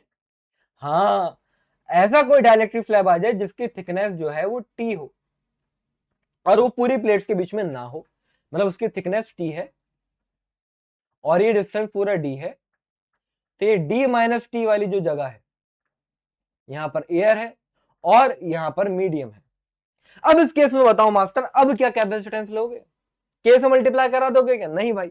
अब कैसे करूंगा? घबराओ मत मेरे प्यारो, मैं हूं यहां पर, मैं तुमको बताता हूं। भाई हमने ये पढ़ा है ई का formula master ji V by D होता है, या फिर वी का फॉर्मूला ई डी होता है। हाँ सर ये तो पढ़ा है। तो मेरे भाई हमने ये भी देखा है कि इलेक्ट्रिक फील्ड भी मीडियम पे डिपेंड करती थी। तो अगर एयर के अंदर मैं मानता हूं इलेक्ट्रिक फील्ड ई नॉट है, तो इस मीडियम के अंदर मैं ये मानूंगा कि electric field E naught by K है। इलेक्ट्रिक फील्ड भी के टाइम्स हो जाया करती थी, ये हमने पहले चैप्टर के अंदर पढ़ा है। हाँ सर पढ़ा है। तो अब अगर पोटेंशियल लिखा जाएगा तो इतने पार्ट का पोटेंशियल क्या होगा? इतने पार्ट की इलेक्ट्रिक फील्ड इंटू डिस्टेंस, मतलब ई naught by K into distance मतलब टी। और इतने पार्ट का अगर पोटेंशियल लिखा जाएगा वो क्या होगा? सर इतने पार्ट की इलेक्ट्रिक फील्ड इंटू डिस्टेंस, तो इतने पार्ट का डिस्टेंस क्या है? D minus T. क्या आप मेरे साथ हैं? क्या आपको बात समझ में आ रही है? बहुत सिंपल सी बातें चल रही है यहाँ पर। अच्छा, यहां पर अगर आप देखो तो मैं ई नॉट को ले लेता हूं कॉमन।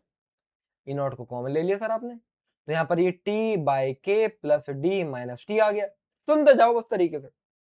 अब इलेक्ट्रिक फील्ड ई नॉट का formula sigma by epsilon not था, ये तो पीछे अभी पढ़ाया, डेरिवेशन के अंदर पढ़ाया। मैंने कहा ना मेरी सारी चीजें आपस में कनेक्टेड है, एक ही फ्लो के अंदर पढ़ना। तो ई नॉट की जगह पर मैंने सिग्मा बाय एप्सिलॉन नॉट बोला था या नहीं बोला था? बोला था।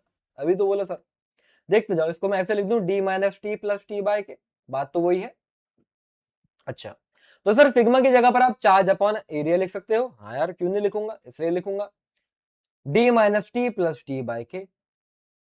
फिर वही बात आ गई, मास्टर जी सी का फॉर्मूला हो रहा है क्यू बाई वी। हाँ हो रहा भाई, तो क्रॉस मल्टीप्लाई कराओ मास्टर जी, तो एप्सिलॉन नॉट ए ऊपर जा रहा है और D minus T plus T by के नीचे आ रहा है। ले भाई ले, लो भाई लो, हो गया। हो गया रे हो गया, ये भी डिराइव रे, हो गया रे हो गया, फॉर्मूला डिराइव रे, ये लो, ये भी तुम ले लो। समझ रहे हो? अच्छा, ये फॉर्मूला सही है गलत है, इस बात का प्रूफ भी मैं तुमको दे देता हूं। भाई यहां पर हमारा के वाले मीडियम का डाइलेक्ट्रिक कांस्टेंट वाला जो चीज है, ये पूरी थिकनेस में आई थी। मतलब यहां पर मैं ये कह सकता हूं, क्या कह सकता हूं, मैं यहां पर ये कह सकता हूं मेरे प्यारे बच्चों, कि यहां पर डी ही टी के बराबर था। तो अगर तुम इस फॉर्मूले में टी की जगह डी लिख दो, लिखो, अरे लिखो तो, इस फॉर्मूले में टी की जगह पर डी तुम रखो, मैं नहीं करवाऊंगा, रख के देखो क्या फॉर्मूला एप्सिलॉन नॉट के बाय डी आ रहा है, करके देखना, यही आएगा। मतलब ये फॉर्मूला मेरा सही है। चलें आगे, आओ अब सवाल करते हैं। ये सब मैंने आपको डेरिवेशन बढ़िया से करा दी है। आइए सवाल करते हैं बढ़िया से, मैं हो जाता हूं छोटा, फटाफट शुरू करेंगे। चलो ये सवाल आप करो भाई, मैं थोड़ा सा पानी पी लूं, मेरा गला बैठ रहा है। इतनी आवाजें दी कि मेरा गला बैठ गया, इतना मैंने पुकारा। चलिए, क्या कहा जा रहा है? अरे ये तो कर सकते हो या नहीं, इसका आंसर मुझे कमेंट बॉक्स में बताओ।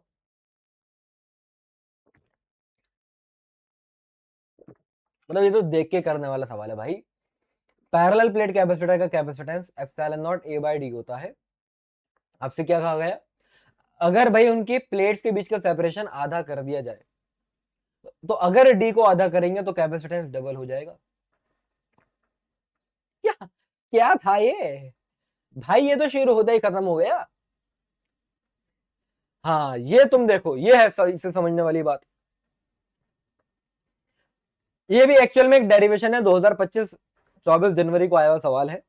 ये भी एक टाइप की डेरिवेशन है, जरा ध्यान से देखो। अभी हमने पीछे ड्राइव करा कि भाई कैपेसिटर के अंदर एनर्जी जो स्टोर होती है उसका फॉर्मूला होता है, क्या होता है भैया? क्या होता है भैया?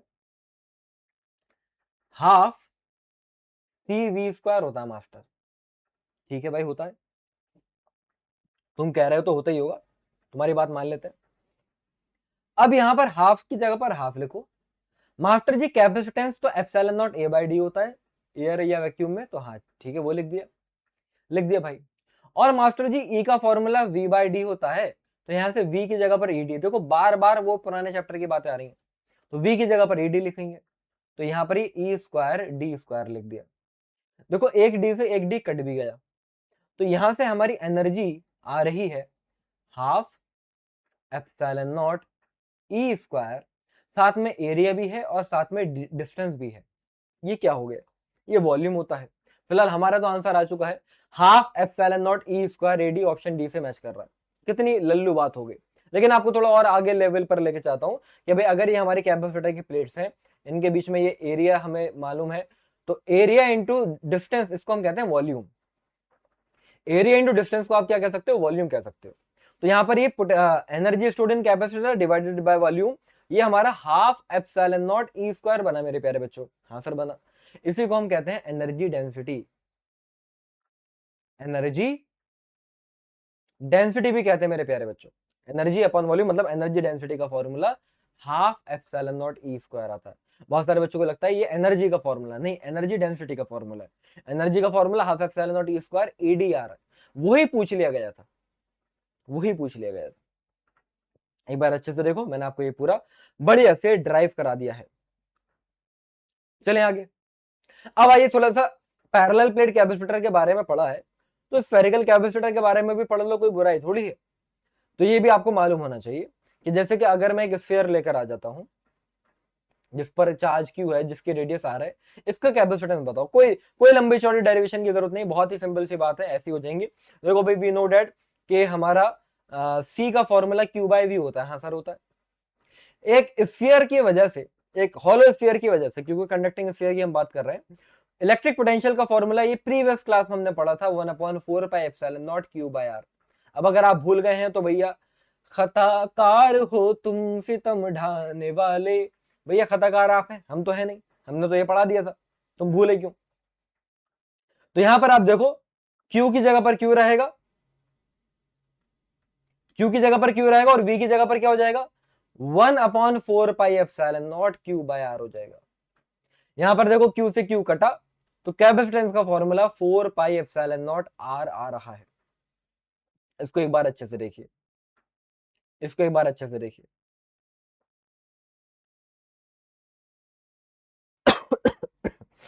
चले भाई आइए आगे बढ़ते हैं। ये बात यहां पर भी लिखी हुई है, आ जाओ फटाफट। कहा जा रहा है भाई कैपेसिटेंस इन फेरेड में आपको बताना है ऑफ अ स्फेरिकल कैपेसिटर जिसकी रेडियस 1 मीटर। बहुत ही बेसिक सी बात है भाई। जैसे कि हमने देखा स्फेरिकल प्लेट कैपेसिटर का कैपेसिटेंस का जो फॉर्मूला है वो 4 पाई एप्सिलॉन नॉट आर है। और हमने ये भी बात पढ़ी है कि 1/4 पाई एप्सिलॉन नॉट की वैल्यू होती है 9 × 10⁹। मतलब 4 पाई एप्सिलॉन नॉट का मतलब 1/9 × 10⁹ हो गया, और साथ में रेडियस 1 है। अब देखो अगर 1 को 9 से डिवाइड कराओगे तो ये आएगा 0.11 और ये 10⁻⁻9। अब अगर मैं एक पॉइंट को शिफ्ट कर देता हूं तो ये 1.1 इंटू 10⁻⁻10 ये फैरेड हो गया। खत्म कहानी। Option A is the correct answer. Option A is the correct answer. चले मेरे प्यारो आइए आगे बढ़ते हैं। बहुत सही। अब ये देख लो भाई, capacitance in the presence of dielectric. वैसे तो मैंने आपको ये बात बता दी है, ये वाली चीज मैं आपको पढ़ा चुका हूं, लेकिन एक आध बातें और हैं वो मैं आपको अपने तरीके से बताता हूं। देखिए ध्यान से देखिएगा भाई, यहां पर एक कैपेसिटर की प्लेट हम लेकर आए, फिर से वही कहानी। अरे अरे अरे, हमने सुना है तुमने जीवन साथी चुना है जिसको तुमने, अरे भैया कॉपी क्यों नहीं हो रहे हो तुम, अलग ही नहीं होना चाह रहे हैं, छोड़ ही नहीं रहे हैं। हाँ जी मैं आपसे क्या कह रहा था, मैंने आपसे कहा कि भैया हम इसके बीच में क्या ले आते हैं, एक डाइलेक्ट्रिक स्लैब ले आते हैं। सर लिया है आप, क्या बात है, कोई दिक्कत वाली बात थोड़ी है, आपको लाना है तो आप ले आए। मैंने कहा ठीक है भाई लिया है मैं। अच्छा पहले ये इस टाइप से मेरा बैटरी से कनेक्टेड था। हाँ जी सर वो तो था ही। ये पॉजिटिव नेगेटिव था। हाँ जी सर वो तो था ही। इस पर पॉजिटिव चार्ज था, इस पर नेगेटिव चार्ज था। हाँ जी वो तो था ही। सिग्मा लिख रहा हूँ, सरफेस चार्ज डेंसिटी, वो तो सब था ही। नया क्या है, नया क्या है अभी तुमको बताता हूँ, अभी बताता हूँ नया क्या है, जरा ध्यान से देखना। बात ये है मेरे प्यारे बच्चों, ये पॉजिटिव से नेगेटिव बाहर इलेक्ट्रिक फील्ड हमारी इधर थी, जिसको हम कह रहे हैं एक्सटर्नल इलेक्ट्रिक फील्ड। लेकिन होगा ये कि ये जो एक मैं डाइलेक्ट्रिक स्लैब लेकर आया हूं जो कि एक टाइप का इंसुलेटर ही होता है ऑब्वियसली, लेकिन क्योंकि भाई भले ही चाहे इंसुलेटर हो, न्यूट्रल बॉडी हो, कुछ भी हो भाई मैटर नहीं करता, चार्ज तो सबके अंदर है। तो अब अगर ये वाली जो मेरे कैपेसिटर की प्लेट है पॉजिटिव, क्या वो इस डाइलेक्ट्रिक स्लैब के अंदर प्रेजेंट नेगेटिव चार्ज को अट्रैक्ट नहीं कर रही होगी, कर रही होगी। और ये जो प्लेट है नेगेटिव, वो इस डाइलेक्ट्रिक स्लैब के अंदर जितना भी पॉजिटिव चार्ज है उसको अट्रैक्ट कर रही होगी। हाँ जी कर रही होगी। तो होगा ये मेरे प्यारो कि भैया जितना भी नेगेटिव चार्ज है वो इधर आके इकट्ठा होने लगा, हाँ, और जितने भी पॉजिटिव चार्ज है वो इधर आके इकट्ठा होने लगा। इस डाइलेक्ट्रिक स्लैब के अंदर की बात कर रहा हूं, क्योंकि इधर नेगेटिव था। तो ऐसा करने से क्या हो गया सर, अरे सुन मेरे भाई, बाहर इलेक्ट्रिक फील्ड थी, देखो एक्सटर्नल इलेक्ट्रिक फील्ड जिसको हम कह रहे हैं पॉजिटिव से नेगेटिव, तो तुम्हारे जो डाइलेक्ट्रिक स्लैब है इसमें भी तो एक दीवार पॉजिटिव और एक नेगेटिव हो गए, तो यहां पर भी तो एक इलेक्ट्रिक फील्ड अंदर की तरफ जिसको मैं इंड्यूस्ड इलेक्ट्रिक फील्ड बोलूंगा, ये सेटअप हो गई। बात तो सही कह रहे हो मास्टर आप, बात तो सही है, बिल्कुल सही है। अब क्या करेंगे, सुन तो जाओ भाई। अब अगर आपसे कोई बोले कि भाई बता नेट इलेक्ट्रिक फील्ड क्या है, तो नेट इलेक्ट्रिक फील्ड को हम ऐसा नहीं कह सकते क्या कि एक्सटर्नल इलेक्ट्रिक फील्ड राइट में और इंटरनल या फिर इंड्यूस्ड इलेक्ट्रिक फील्ड लेफ्ट में है तो माइनस कर दिया। हाँ सर कह सकते हो, लेकिन रुको अभी, एक सेकंड रुको, एक सेकंड रुको यार। ओवरऑल तो हमें ये बात मालूम है ना कि इलेक्ट्रिक फील्ड के टाइम्स कम हो जाती है। हाँ भाई अगर मीडियम आ जाता है डाइलेक्ट्रिक कांस्टेंट के वाला तो इलेक्ट्रिक फील्ड के टाइम्स कम हो जाती है। हाँ मतलब मुझे मालूम है कि ये जो ई नेट आ रहा है, पहले जो मेरी इलेक्ट्रिक फील्ड थी उसका के टाइम्स है। मतलब ये जो ई नेट आ रहा है एक्चुअल में ये ई एक्सटर्नल बाय के ही तो है। That is equal to E external minus का ई इंड्यूस्ड इलेक्ट्रिक फील्ड। हाँ बात तो सही है, सुनते जाओ। तो यहां से अगर मैं तुमसे कहता हूं ई इंड्यूस्ड इलेक्ट्रिक फील्ड क्या आएगा, तो ये हो जाएगा ई एक्सटर्नल माइनस का ई एक्सटर्नल बाय के। सुनते जाना, समझते जाना। भैया master ji electric field external वाली कितनी थी, sir ji sigma by epsilon naught थी, 2 नहीं था, दोनों की वजह से आती थी ना, तो सिग्मा बाय एप्सिलॉन नॉट, और सिग्मा को हम क्यू अपॉन ए कहते हैं, तो Q upon A epsilon not. तो देखो ई इंड्यूस्ड इलेक्ट्रिक फील्ड की जगह पर मैं लिखूंगा charge induced upon A epsilon not. हाँ, ई एक्सटर्नल की जगह पर लिखूंगा भाई पहले जो चार्ज था Q upon A epsilon not, और इधर Q upon A epsilon not के। ठीक है, ध्यान से देखो, ए एप्सिलॉन नॉट तो कॉमन लेकर कट गया, तो यहां से इंड्यूस्ड चार्ज का फॉर्मूला निकल कर आ रहा है, इनिशियल चार्ज कॉमन लूंगा तो 1 माइनस 1 बाय के। ये फॉर्मूला अगर आप लोगों ने सवाल कभी पहले करे हैं या फिर पहली बार पढ़ रहे हैं तो ऑब्वियसली नहीं देखा होगा, लेकिन अगर आपने कभी अगर ड्रॉपर वाले जैसे कोई बच्चा अगर देख रहा होगा तो भैया ये फॉर्मूला तुमने कहीं ना कहीं अच्छी जगहों पर देखा होगा, अच्छी जगहों पर। ना तो ये तुम बहुत बुक्स के अंदर देखोगे इस फॉर्मूले को, ना ही बहुत जगहों पर यूट्यूब के सेशन के अंदर तुम इस फॉर्मूले को देखोगे, लेकिन मास्टर ने तुमको ये फॉर्मूला बताया, काम का फॉर्मूला है कि अगर किसी बॉडी के ऊपर इनिशियल चार्ज क्यू हो तो बाय इंडक्शन इंड्यूस्ड चार्ज कितना आएगा, उसका ये फॉर्मूला है जो कि हमने यहां पर डिराइव करा है। अच्छे से इसको एक बार देखिए, समझ रहे हो बात को, समझ रहे हो, ये हर कोई नहीं पढ़ाएगा यूट्यूब पर, जाओ जाके चेक कर लो, बड़े से बड़े तुर्रम खा कर जाके सेशन खोल लेना, ये बात सबने नहीं पढ़ाई होगी और ये इंपॉर्टेंट है।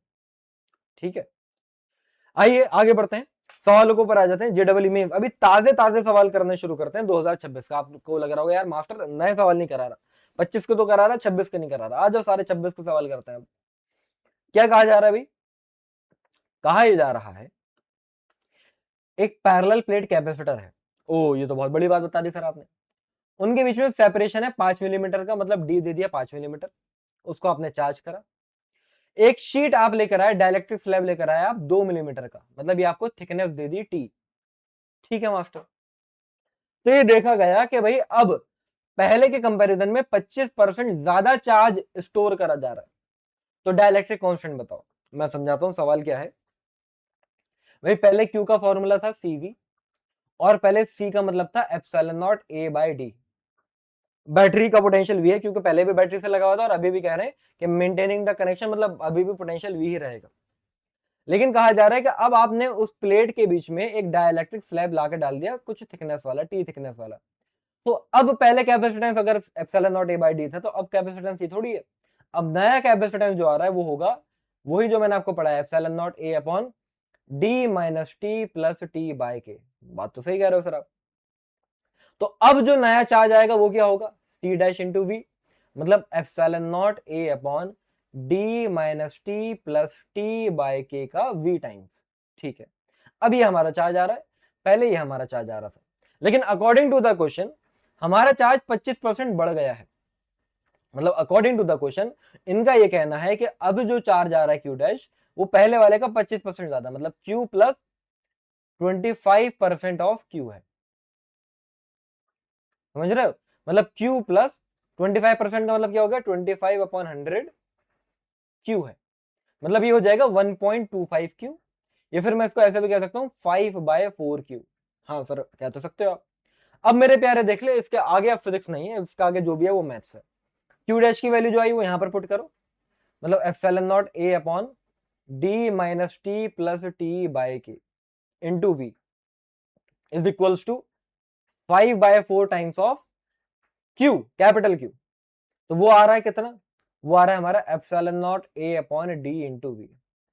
तो भैया एप्सिलॉन नॉट ए वी से एप्सिलॉन नॉट ए वी तो मैंने उड़ा दिया, अगर इसको क्रॉस मल्टीप्लाई कर दूं या उल्टा कर दूं तो जहां तक मेरी गणित कह रही है ये बनेगा 4d इज इक्वल्स टू,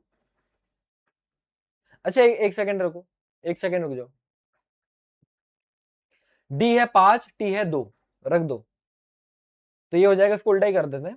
तो ये 5 माइनस, चलो यार एक स्टेप स्किप करूंगा, तुमको लगेगा समझ में नहीं आ रहा, रुक जाओ, ये D minus T plus T by K है, हाँ है, और ये 4d बाय 5 है, हाँ है। अब सुन लो, अब तो लिख सकता हूं तो ये 5 मिलीमीटर में रख देते हैं, कोई दिक्कत नहीं है। तो 5 माइनस 2 प्लस 2 बाय के, है ना, और ये 4/5 डी की जगह पर फिर से 5, तो 5 से 5 भी कट गया, समझ रहे हो। तो अब ये 5 माइनस 2 हो गया 3, तो 3 इज इक्वल्स टू 2 बाय के प्लस एक्स। अबे यार 3 प्लस 2 बाय के इज इक्वल्स टू 4। तो यहां से अगर आप देखोगे तो ये 2 बाय के इज इक्वल्स टू आ रहा है 4 माइनस 3 मतलब 1, तो के आ रहा है 2, के आ रहा है मेरे प्यारे बच्चों 2। अच्छे से इसको एक बार देख लीजिए, फिर हम आगे बढ़ेंगे। कोई तकलीफ तो नहीं है? क्या ये सवाल जेडब्ल्यू मीन्स लेवल का सबको समझ में आ पा रहा है? अगर समझ में आ रहा है तो भैया कमेंट बॉक्स में लिखिएगा, ये टाइम स्टैम्प डाल के मकसद आईआईटी। अगर तुमको ये समझ में आया है तो मकसद आईआईटी जरूर लिखना कमेंट बॉक्स में, ये टाइम स्टैम्प डाल के, ताकि मुझे पता भी चल जाए कि यहां तक कितने बच्चे पहुंच भी पाए। Number of number of serious students तो देखिए कितने, जिनके लिए इतनी मेहनत मैं कर रहा हूँ, तबीयत खराब में भी पढ़ा रहा हूँ, आवाज बैठी पड़ी है भाई। चलिए नेक्स्ट, कहा जा रहा है capacitance of a parallel plate capacitor 2 microfarad है ईयर में, तो सी ईयर दे रखा है 2 माइक्रोफैरड। डाइलेक्ट्रिक कांस्टेंट अगर 4 है, उसको हम लेकर आए प्लेट्स के बीच में, तो अब नया कैपेसिटेंस बताओ। क्या फर्जी सवाल, मीडियम का कैपेसिटेंस क्या होता है? के टाइम्स होता है। ये क्वेश्चन मैं आपको होमवर्क में दे रहा हूं, इसका जवाब आप मुझे कमेंट बॉक्स में देंगे। ये हम नहीं करा रहे भाई, ये बहुत ही लल्लू बात है जो कि हम आपको करा चुके हैं। चले आगे, ठीक है भाई, बहुत बढ़िया, इसके आंसर का वेट रहेगा। अब आ जाते हैं हमारे मेन टॉपिक के ऊपर, जिसको हम कहते हैं भाई कॉम्बिनेशन ऑफ कैपेसिटेंस। देखो हालांकि चाहता तो मैं ये चैप्टर ना एक सेशन में भी पूरा कर लेता, लेकिन वो 2-2.5 घंटे का होता है और मुझे चीजें थोड़ी जल्दबाजी में पढ़ानी पड़ती, तो उससे बेहतर यह है कि मैं थोड़ा 2 सेशन में मैंने इसको कर दिया और मैं इसको सुकून से पढ़ा पाऊंगा। तो आज के सेशन के अंदर आप जो पढ़ेंगे ना, सीरीज कॉम्बिनेशन, पैरेलल कॉम्बिनेशन, वो भी अच्छे लेवल का पढ़ेंगे, लेकिन इससे और अच्छे लेवल की बातें अगले सेशन में यहीं से कंटिन्यू होंगी। अभी तो फिलहाल इसको पढ़ते हैं, लेकिन ये मत सोचिएगा कि सर ने शायद सीरीज और पैरेलल कॉम्बिनेशन इतना ही पढ़ा है, ये इससे आगे कई ज्यादा बात आती हैं, काफी ट्रिक्स वाली बात आती हैं, वो सब मैं आपको अगले सेशन में भी पढ़ाऊंगा, कुछ कुछ इस सेशन में भी होगा, ठीक है। तो देखिए भाई, सबसे पहले सीरीज कॉम्बिनेशन का मतलब क्या है, जैसे कि आप देख पा रहे हैं कि यहां पर अगर आप देखो तो ये सारे के सारे कैपेसिटर एक के पीछे एक, एक के पीछे एक लगे पड़े, है ना, जैसे ट्रेन के डिब्बे होते हैं, या फिर जैसे तुम उसके पीछे लगे हुए थे, तुम्हारे पीछे कोई और लगा हुआ था। कौन? उसके घर वाले, उसका भैया तुम्हें पीटने के लिए। फिलहाल तो वो भी तुम्हारा कहीं ना कहीं एक सीरीज कॉम्बिनेशन ही था फिलहाल। तो यहां पर होता क्या, याद रखिएगा, सीरीज के अंदर हमेशा पोटेंशियल बढ़ता है। सीरीज में क्या बढ़ता है, ये करंट इलेक्ट्रिसिटी में भी ये बात काम में आएगी, सीरीज में पोटेंशियल बढ़ता है और चार्ज हमारा सेम रहता है। कैसे? देख लो भाई, ये पॉजिटिव या नेगेटिव, तो ये वाली प्लेट पर पॉजिटिव क्यों, ये वाली प्लेट पर नेगेटिव क्यों, फिर इसी वजह से ये वाली प्लेट पर पॉजिटिव क्यों, ये वाली प्लेट पर नेगेटिव क्यों, एंड सो ऑन चलता जाता है इस तरीके से। समझ रहे हैं? समझ रहे हैं? समझ रहे हैं? समझ रहे हैं? अब जरा आगे देखिए। तो बात यह है मेरे प्यारे छात्र और छात्राओं, अगर मैं मानता हूं कि ये 2 कैपेसिटर की भी प्लेट्स थी और जो कि सीरीज में लगी हुई थी, अपने तरीके से करवाता हूं ना आपको, तो ये V था, इसके अबाउट पोटेंशियल आएगा V1, तो इसके अबाउट पोटेंशियल आएगा V2, ठीक है सर। तो अब अगर मैं लिखूंगा टोटल पोटेंशियल क्या है, तो V1 प्लस V2 है, हाँ सही बात है। लेकिन मास्टर जी V का फॉर्मूला तो Q बाय C होता है, हाँ होता है, तो Q बाय टोटल इक्विवेलेंट मतलब capacitance C equivalent, Q by C1 plus Q by C2 हो गया। अब अगर मैं यहां पर Q कॉमन ले लेता हूं, तो Q कॉमन लेके कट जाएगा क्योंकि सब सेम ही है, तो 1 बाय C इक्विवेलेंट का formula 1 by C1 plus 1 by C2 आ रहा है। या फिर मैं ये भी कह सकता हूं कि C इक्विवेलेंट का फॉर्मूला C1 C2 अपॉन में C1 प्लस C2 आ रहा है। तो यहां पर अगर थोड़ा बहुत आप लोगों को याद आ रहा हो, क्योंकि रेजिस्टेंस का पैरेलल और सीरीज कॉम्बिनेशन बच्चा 10th क्लास से पढ़ता हुआ आ रहा है, तो ये कुछ कुछ वैसे ही फॉर्मूला है जैसा तुमने रेजिस्टेंस का पैरेलल कॉम्बिनेशन देखा, तो हाँ बिल्कुल तुमको ऐसे ही याद रखना है। ऐसे रेजिस्टेंस के पैरेलल कॉम्बिनेशन में जो फॉर्मूले लगा करते थे वो कैपेसिटेंस के सीरीज कॉम्बिनेशन में लगेंगे। मतलब अगर सीरीज में लगे हुए कैपेसिटर हैं तो उनका इक्विवेलेंट कैपेसिटेंस निकालने के लिए उल्टा करके ऐड कर दो। मतलब 1/C equivalent is equals to 1/C1 plus 1/C2 plus 1/C3 जितने भी है लगाते जाओ। हाँ अगर दो ही हो तो भाई सॉल्व करके इसी से ये बात निकल कर आती है, तो इसको ऐसे भी कह सकते हैं कि ऊपर दोनों को मल्टीप्लाई करा दो, नीचे दोनों को ऐड करा दो। लेकिन ये तभी लगा पाओगे जब सिर्फ दो कैपेसिटर है, दो से ज्यादा है तो ये फॉर्मूला वैलिड नहीं है, लग ही नहीं पाएगा मतलब। अच्छा एक बात और, अगर आइडेंटिकल कैपेसिटर होते तो, आइडेंटिकल का मतलब सबका कैपेसिटेंस सेम है तो देखो सर जी 1/C इक्विवेलेंट क्या हो जाता, 1/C प्लस 1/C, दो होते तो यह आता 2/C, मतलब C इक्विवेलेंट क्या हो जाता, C/2। तो अगर मैं ऐसे बोलूं जनरली आइडेंटिकल कैपेसिटर बहुत सारे n है तो उनका कैपेसिटेंस C/n हो जाएगा। वाह वाह वाह वाह। मतलब अगर बहुत सारे कैपेसिटर हमारे हैं और सबके सब सेम है और सीरीज में लगे हुए हैं, कुछ नहीं जितने हैं एक के कैपेसिटेंस को उस नंबर से डिवाइड करा दो, आंसर आ गया, दैट्स इट। आपको मैंने सारी बातें अच्छे से डिटेल में बता दी है यहाँ पर। वैसे तो देखो ये लिखी हुई भी है, आप देख सकते हो, लेकिन कोई नई बात नहीं, ये सब मैं आपको बता चुका हूँ। आइए अब एक सवाल पर आते हैं, बढ़िया सवाल है। लल्लू सवाल से शुरुआत नहीं करवा रहा हूँ, अच्छे सवाल से शुरुआत करवा रहा हूँ, तो मैं छोटा हो जाता हूँ भैया। सवाल काफी तगड़ा है और बढ़िया। नहीं नहीं भाई घबराओ मत, तुम्हारा नेट बिल्कुल सही चल रहा है। और बताइए तुम्हारी कैसी चल रही है तैयारी। आई होप अच्छे से तुम पढ़ रहे होगे और सो तो नहीं गए होगे, क्योंकि भैया जब अगर इंसान को दिशा पता नहीं होती, दिशा पटाने की बात नहीं कर रहा हूं मैं एकदम से तुम्हारे दिमाग में कोई और ही आ गया। तो जब तक तुम्हें भैया सही दिशा पता नहीं होगी तो भाई नींद तो ऑब्वियसली आएगी। तो मेरे प्यारे बच्चों तुमको इस टाइम पर चाहिए गोल, एक टारगेट के भाई तुम्हें कितनी परसेंटाइल लेकर आनी है जेडब्ल्यू मेंस के अंदर, और तुम्हारा क्या रैंक लेकर आनी है, और उसके लिए तुमको अच्छे से तैयारी करनी है। तो फोकस के साथ अच्छे से तैयारी करा करो और गोल अपने सामने जहां पर भी पढ़ते हो ना सामने रखा करो कि मेरा क्या गोल है और उस गोल को अचीव करना है। और मेरे प्यारे बच्चों तुमको टेस्ट लगाने हैं, क्योंकि भाई हर हफ्ते तुम्हारे टेस्ट तुमको देने चाहिए, अदरवाइज तुमको पता नहीं चलेगा कि तुम अपने गोल के कितने करीब जा रहे हो, तुम्हारा क्या स्कोर आ रहा है और वो इंप्रूव हो रहा है या नहीं हो रहा। सबसे बड़ी दिक्कत ये कि बच्चे को पता नहीं होता कि भाई मेरा स्कोर ही क्या चल रहा है, तो वो क्या रिजल्ट लेकर आएगा। तो उसके लिए मेरे प्यारे बच्चों मैं तुम्हारे लिए लेकर आया हूं एक एकलव्य टेस्ट सीरीज, जो कि प्रूवन टेस्ट सीरीज है, जो एक लौती ऐसी टेस्ट सीरीज है जिससे मैक्सिमम नंबर ऑफ सवाल एज इट इज जेडब्ल्यू मेंस में रखे बात है।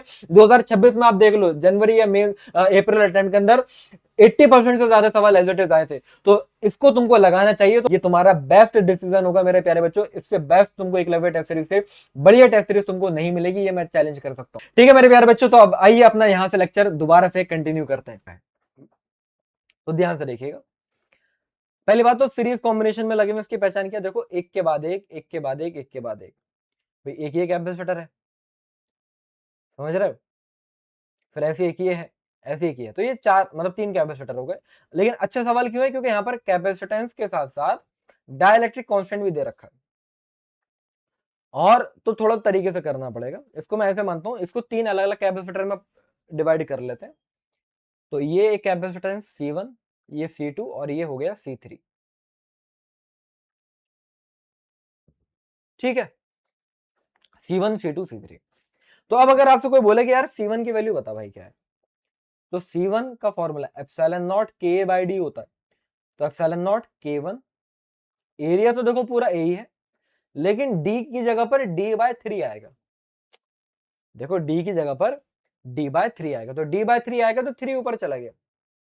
तो अब ये बाद में तो नहीं बोलोगे सर ये 3 कहां से आ गया, नींद में तो नहीं हो, जाग रहे हो ना, तो बस ऐसे अगर कोई बोले C2 क्या है मेरे भाई, तो वो हो जाएगा master ji 3 epsilon not K2A/D।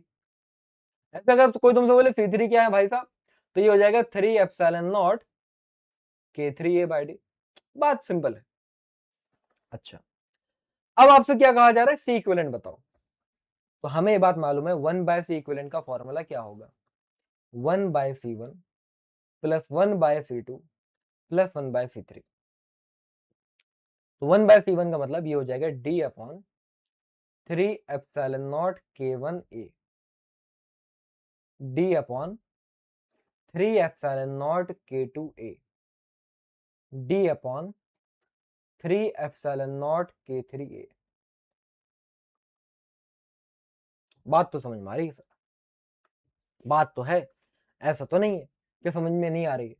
और ध्यान से देखो, अगर मैं यहां पर 3ε0a और ऊपर d कॉमन ले लेता हूं तो ये बन रहा है 1/k1, ये बन रहा है 1/k2 और ये बन रहा है 1/k3 और इधर 1/c इक्विवेलेंट है। तो c इक्विवेलेंट क्या आ रहा है ये तो निकालना है, तो क्रॉस मल्टीप्लाई 3ε0a ऊपर और d नीचे और साथ में पूरा ये 1/k1 plus 1/k2 plus 1/k3 नीचे। ले भाई, option A is the correct answer.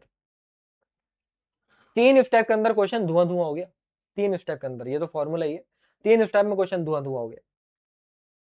और बताओ इससे और आसान तरीके से तुमको क्या क्या पढ़ाया जाएगा, आई बात समझ में? चले आगे, चलो और करते हैं ऐसे सवाल, अच्छे अच्छे कराऊंगा। सीरीज कॉम्बिनेशन है लेकिन अच्छा कॉम्बिनेशन कैसे, उसके अंदर डायलैक्ट्रिक कांस्टेंट भी घुसा के ला रहा हूं। देखो अब ये सवाल है, यहां पर हमसे क्या कहा है कि भाई पैरेलल प्लेट कैपेसिटर जब एयर थी तो सी आ रहा है कैपेसिटेंस, मतलब फिर वही बात है ε0a/d हमारा c के बराबर हो गया। बाद में क्या करा, अब आप 5 डायलैक्ट्रिक कांस्टेंट k वाला d/2 डिस्टेंस वाला एक स्लैब ले गया, इसके बीच में लगा दिया, तो इधर एयर है इधर स्लैब है। अब बताओ कैपेसिटेंस क्या होगा, तो इसको देखो, इसके लिए ना फिगर अगर मैं दोबारा से बनाऊं तो फिगर ऐसे बनेगी, ये कैपेसिटेंस C1 हो गया और ये कैपेसिटेंस C2 हो गया, दो अलग अलग कैपेसिटर हो गए। अब C1 की अगर मैं कुंडली खोलूं तो C1 की कुंडली ये है ε0 ka/d, तो k की जगह पर 5, a की जगह पर a, और देखो देखो भाई साहब d की जगह पर क्या आ रहा है d/2, ये d/2 सही है। ऐसे C2 अगर मैं बोलूं तो ε0 a/d/2।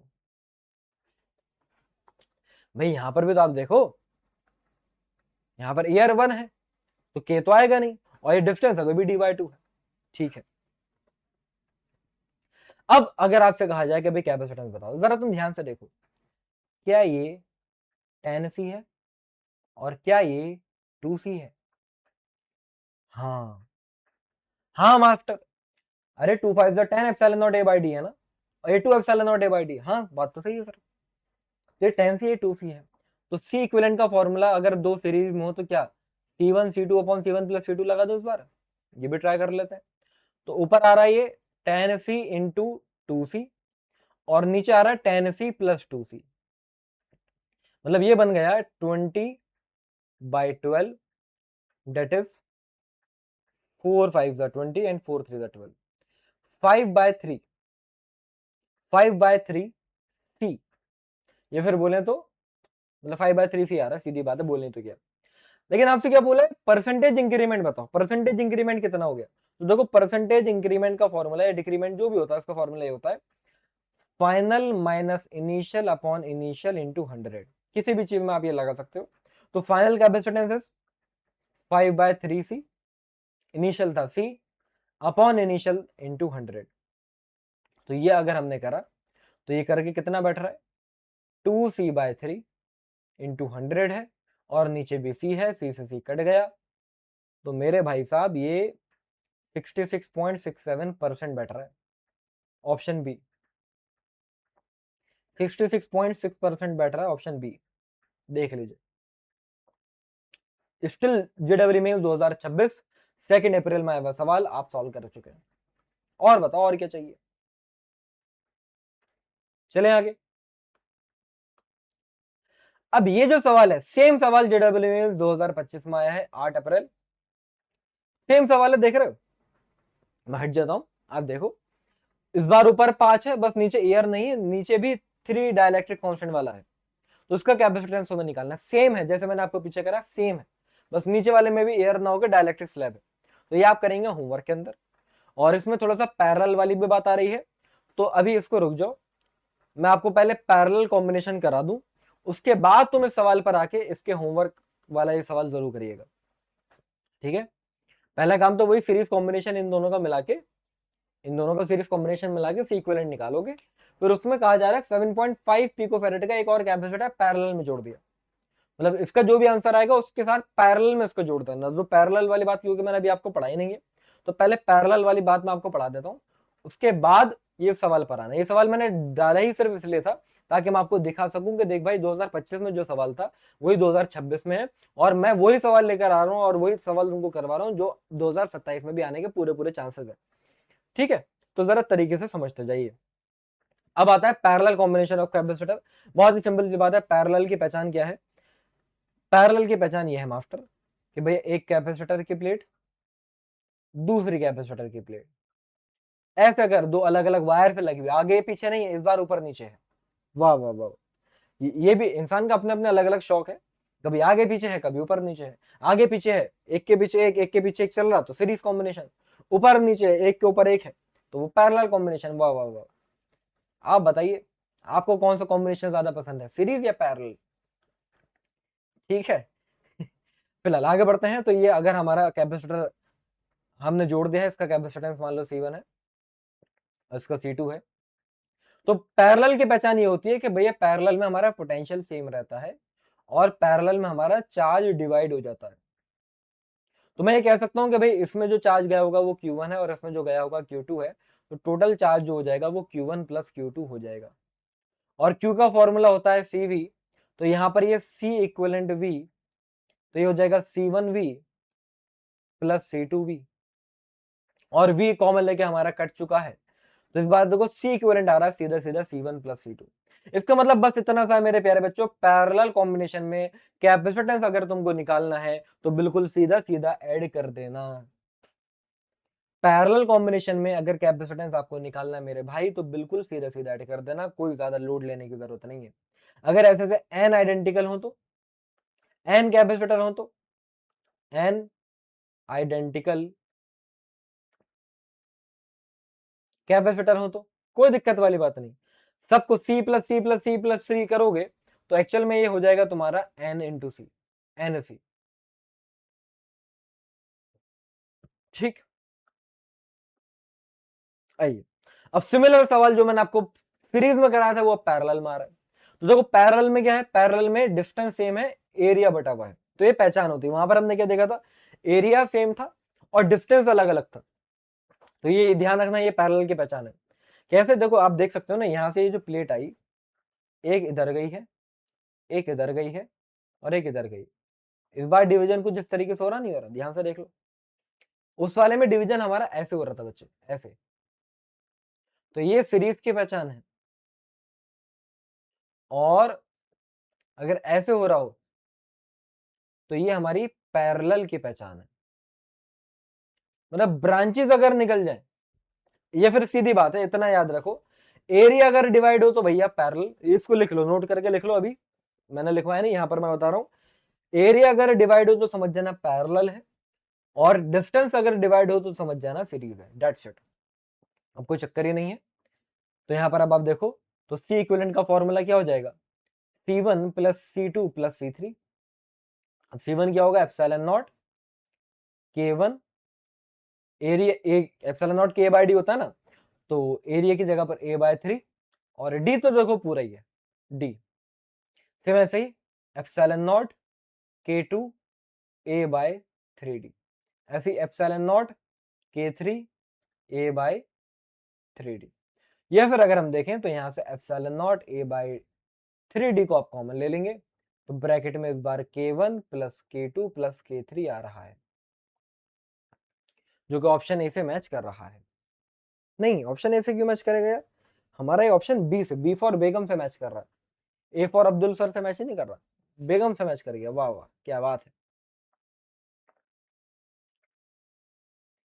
चले मेरे प्यारो, आई होप बात समझ में आई होगी सबको। मैं थोड़ा और छोटा हो जाता हूँ यार, तुमको और क्लियरली दिख जाएगा एक बार देख लीजिए, फिर हम आगे बढ़ते हैं।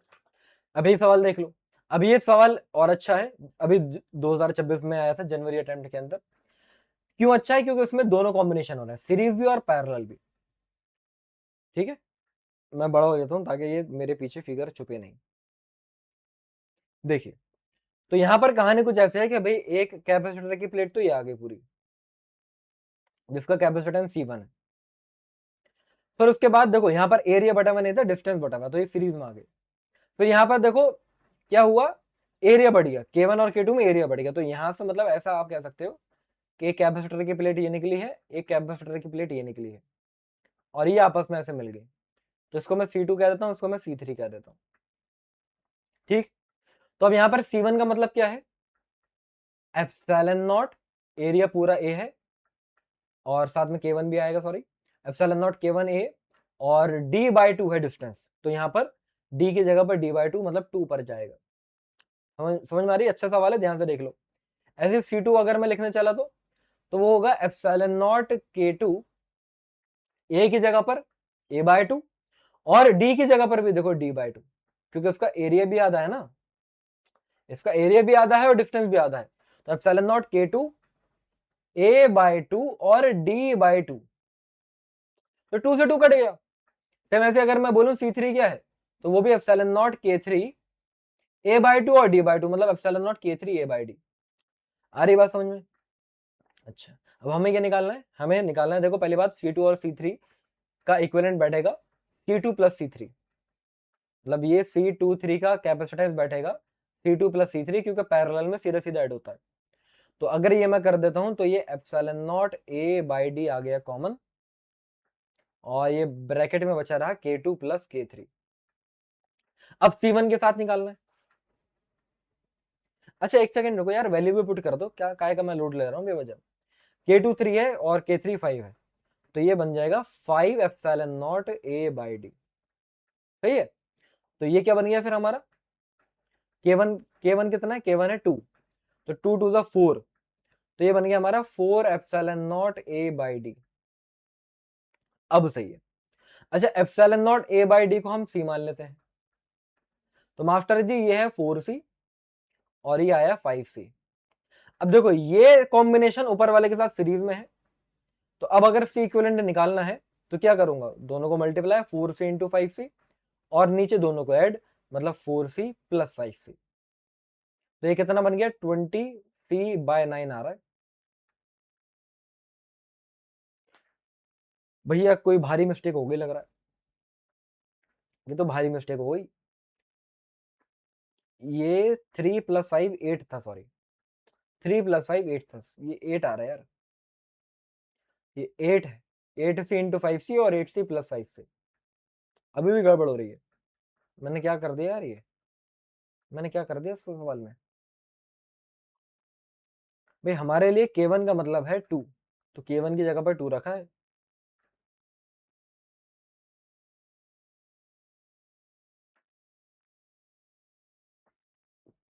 तो ये 4C हो गया।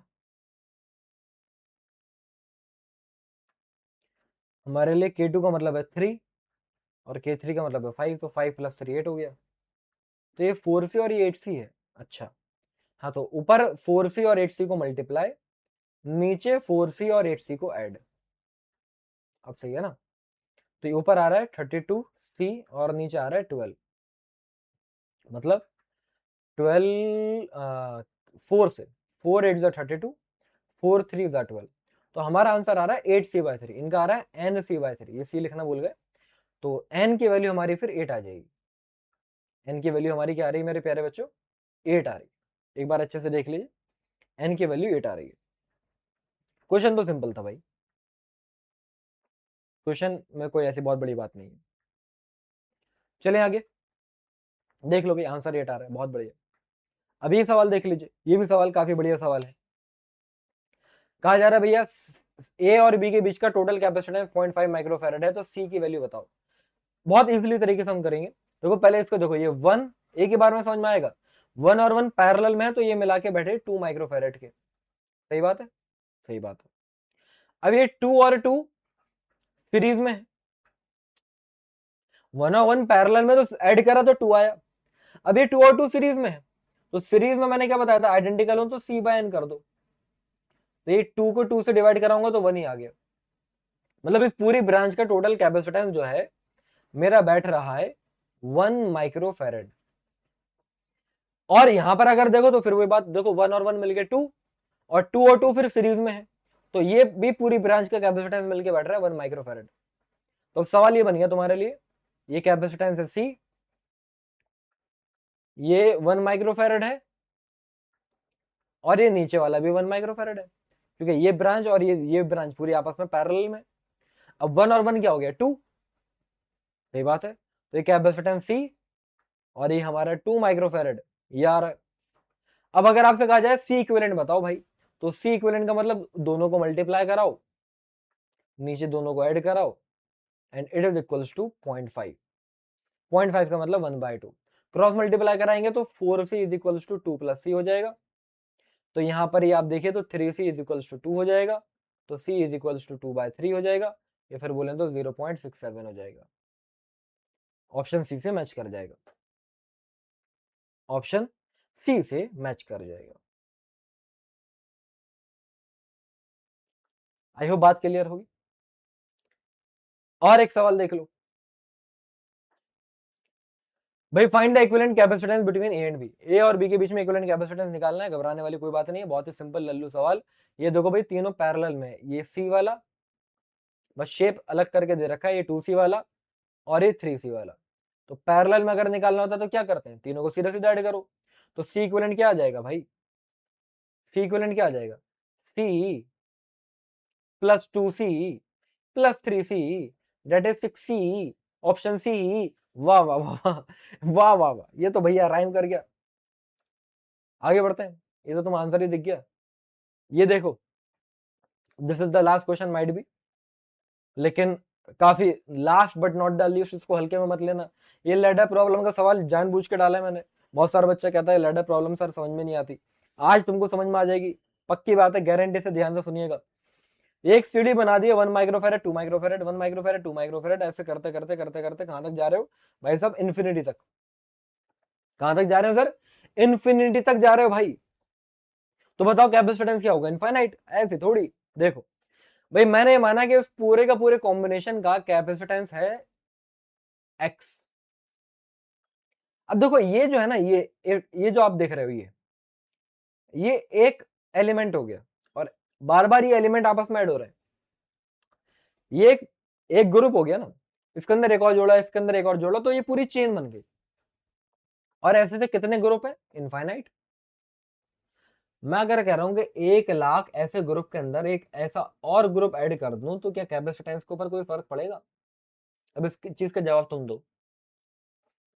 तुम्हारे पास 1,00,000 रुपए हैं, उसके अंदर से 1 रुपया निकाल दूं, ये 1 रुपया कम कर दूं, ये मतलब 1 रुपया तुम्हें दे दूं, कोई ज्यादा फर्क नहीं पड़ेगा ना। और 1,00,000 रुपए तो फिर भी कोई बहुत बड़ी बात नहीं है।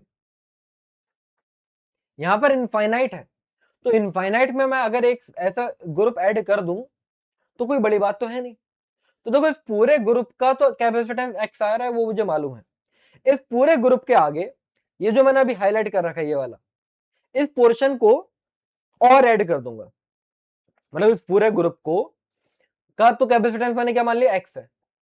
मैं आपसे क्या कह रहा हूं, इसके आगे एक ऐसा ही अपने पास से लाके और ऐड कर दिया। ऐसा कैसे कर दिया भाई, ये तरीका है इस क्वेश्चन को सॉल्व करने का, वरना ये तो तुमसे सॉल्व ही नहीं होगा कभी। तो ये 1 माइक्रोफेरेड और 2 माइक्रोफेरेड का कॉम्बिनेशन अपने पास से लाके मैंने एक और बढ़ा दिया।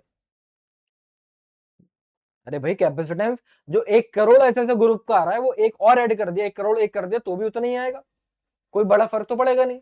हाँ, और अगर ये इनफाइनाइट है तो बिल्कुल भी फर्क नहीं पड़ेगा, बिल्कुल सही बात है। अब देखो मुझे कैपेसिटेंस निकालना है ए और बी के बीच में, 2 और x आपस में सीरीज में है, तो इनका कैपेसिटेंस बैठा 2x/2 + x। फिर ये दोनों मिला के इसके साथ पैरेलल में, तो पैरेलल में सीधे सीधे ऐड करना होता है, तो 1 आया। ये हमारा क्या आ रहा है, ये हमारा आ रहा है सी इक्विवेलेंट टोटल कैपेसिटेंस। लेकिन भैया टोटल कैपेसिटेंस तो x मान लिया था मैंने। हाँ, तो क्या कहना चाह रहे हो सर, मैं वही कहना चाह रहा हूं जो तुम सुनना नहीं चाह रहे, जैसे उसकी बात तुम सुनना नहीं चाह रहे थे। मैं यहां पर सी इक्विवेलेंट की जगह पर ही भी x लिख दूंगा। अब यहां पर तुम फैल जाओगे, तो मेरे भाई मैंने तुमसे क्या बात कही, मैंने कहा कि मैंने टोटल कैपेसिटेंस x माना है, तो टोटल कैपेसिटेंस की जगह पर भी तो x ही लिखूंगा। लेकिन नहीं सर, ये तो तब आया ना जब आपने एक और ऐड कर दिया, तो मैं यही तो कह रहा हूं कि एक और ऐड करने के बाद भी कैपेसिटेंस में सेम मान सकता हूं, क्योंकि करोड़ों अरबों ऐसे ग्रुप के अंदर एक और ऐड करने से कोई कैपेसिटेंस के ऊपर फर्क पड़ेगा नहीं। समझे, अब कहानी खत्म है। अरे तुम्हारा घी तो खत्म नहीं हुआ, एलसीएम ले लो तो ये 2x, अब यार गड़बड़ हो जाएगी, रुको ऐसे नहीं कर रहे,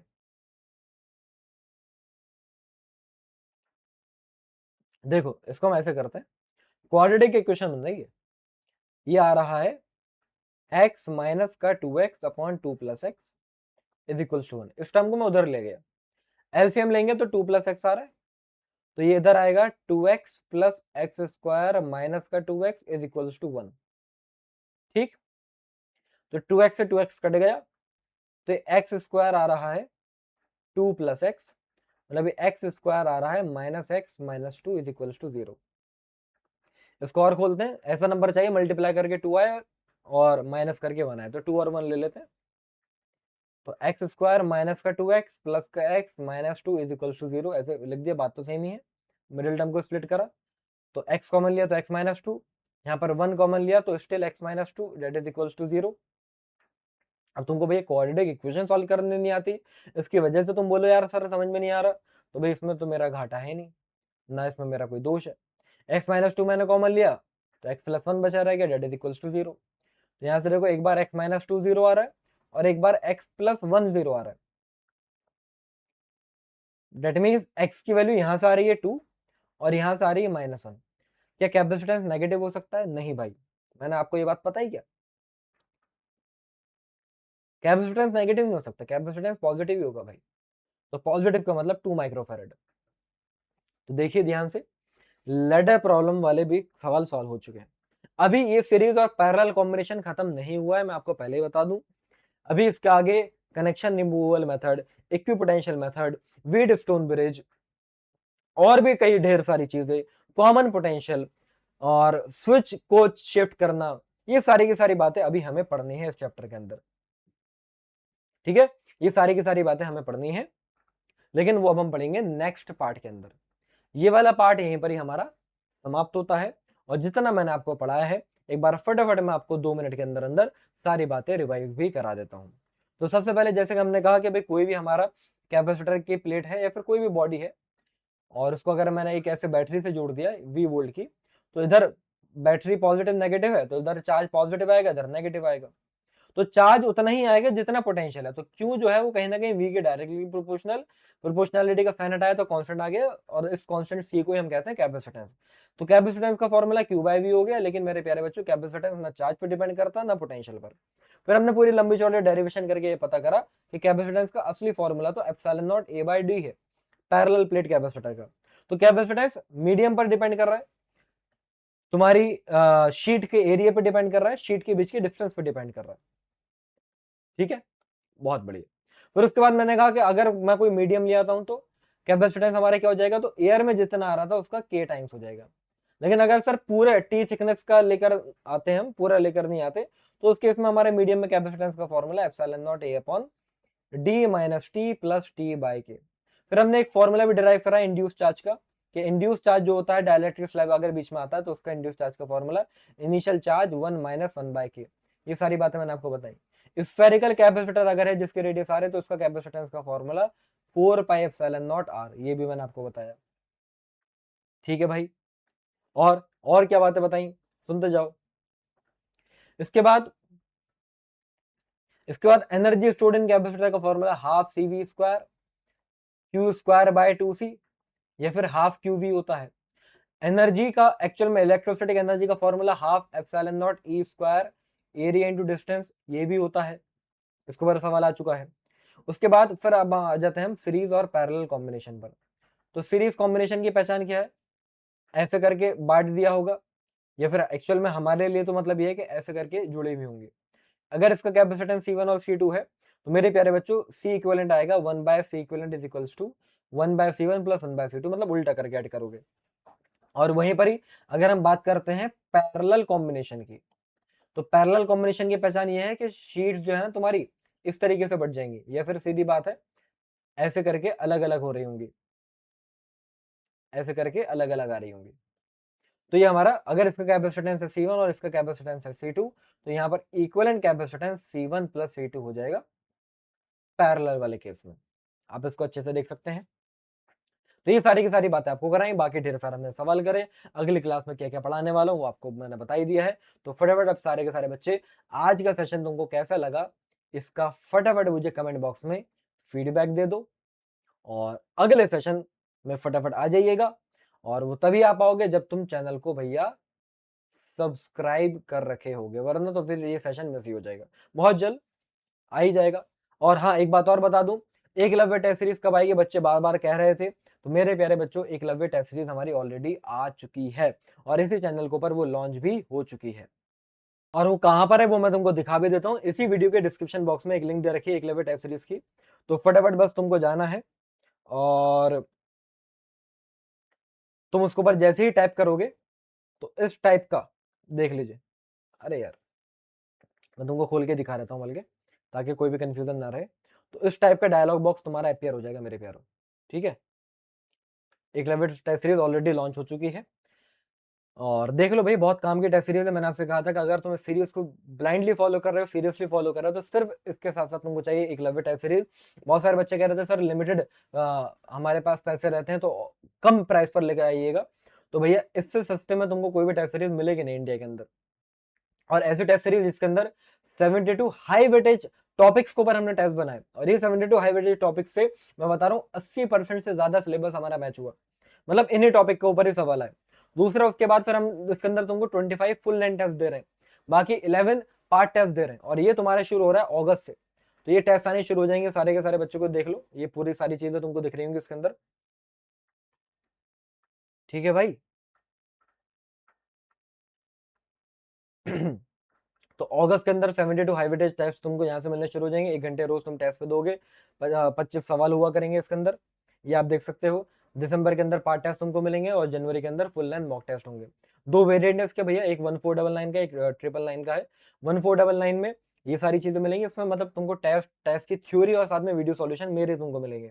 अदरवाइज सिर्फ टेस्ट सीरीज चाहिए तो वो 999 के अंदर तुमको मिल जाएगी। फिलहाल जैसे बेहतर हो वो तुम ले लीजिएगा। और मैं बता रहा हूँ, ये सारे के सारे देखो, ये मैंने एकलव्य टेस्ट सीरीज के अंदर कराया था एज इट इज। ये सवाल जो आया हुआ है 2026 का है, 21 जन में। और ये एकलव्य टेस्ट सीरीज में भी देखो हमने ये सवाल कराया था एज इट इज, मतलब सारे के सारे सवाल मैच हो रहे हैं। तो ये आगे भी 2027 में होने वाले हैं, इसके पूरे पूरे चांसेस हैं। तो फटाफट जाके इसको अभी बाय कर लीजिएगा। डिस्क्रिप्शन बॉक्स में मैंने लिंक आपको दे रखी है। और बाय करके बता भी देना कमेंट बॉक्स में कि सर हमने एकलव्य टेस्ट सीरीज बाय कर ली है, ताकि उन बच्चों के ऊपर मैं और, क्योंकि यार जो बच्चा टेस्ट सीरीज भी ले रहा है ऑब्वियसली सीरियस है, तो मैं उन बच्चों के नाम अपने पास नोट करके रखूंगा और उनके ऊपर अलग से मैं ध्यान दूंगा। उनके आगे आने वाले फ्यूचर में जो भी मैसेजेस होंगे उनके ऊपर, मतलब बाकी सब बच्चों पे तो ध्यान दिया जाएगा, लेकिन इन पर और सीरियसली दिया जाएगा, क्योंकि भैया ये टेस्ट सीरीज भी ले रहे हैं, ऑब्वियसली ये सीरियस है, तभी ये ले भी रहे हैं। ठीक है, तो कमेंट में बता भी दीजिएगा कि सर हमने एकलव्य टेस्ट सीरीज ले ली है। नहीं ली है तो भैया जल्दी ले लो, क्योंकि ये सिर्फ लिमिटेड 3000 बच्चों के लिए है। हो सकता है जब तक शायद तुम इस वीडियो को देखोगे उस टाइम तक, या एक आध दिन के अंदर अंदर ये पूरी सोल्ड आउट हो चुकी होगी। तो मिलते हैं मेरे प्यारे बच्चों अगले सेशन में, जब तक के लिए टाटा बाय सी यू, जय हिंद।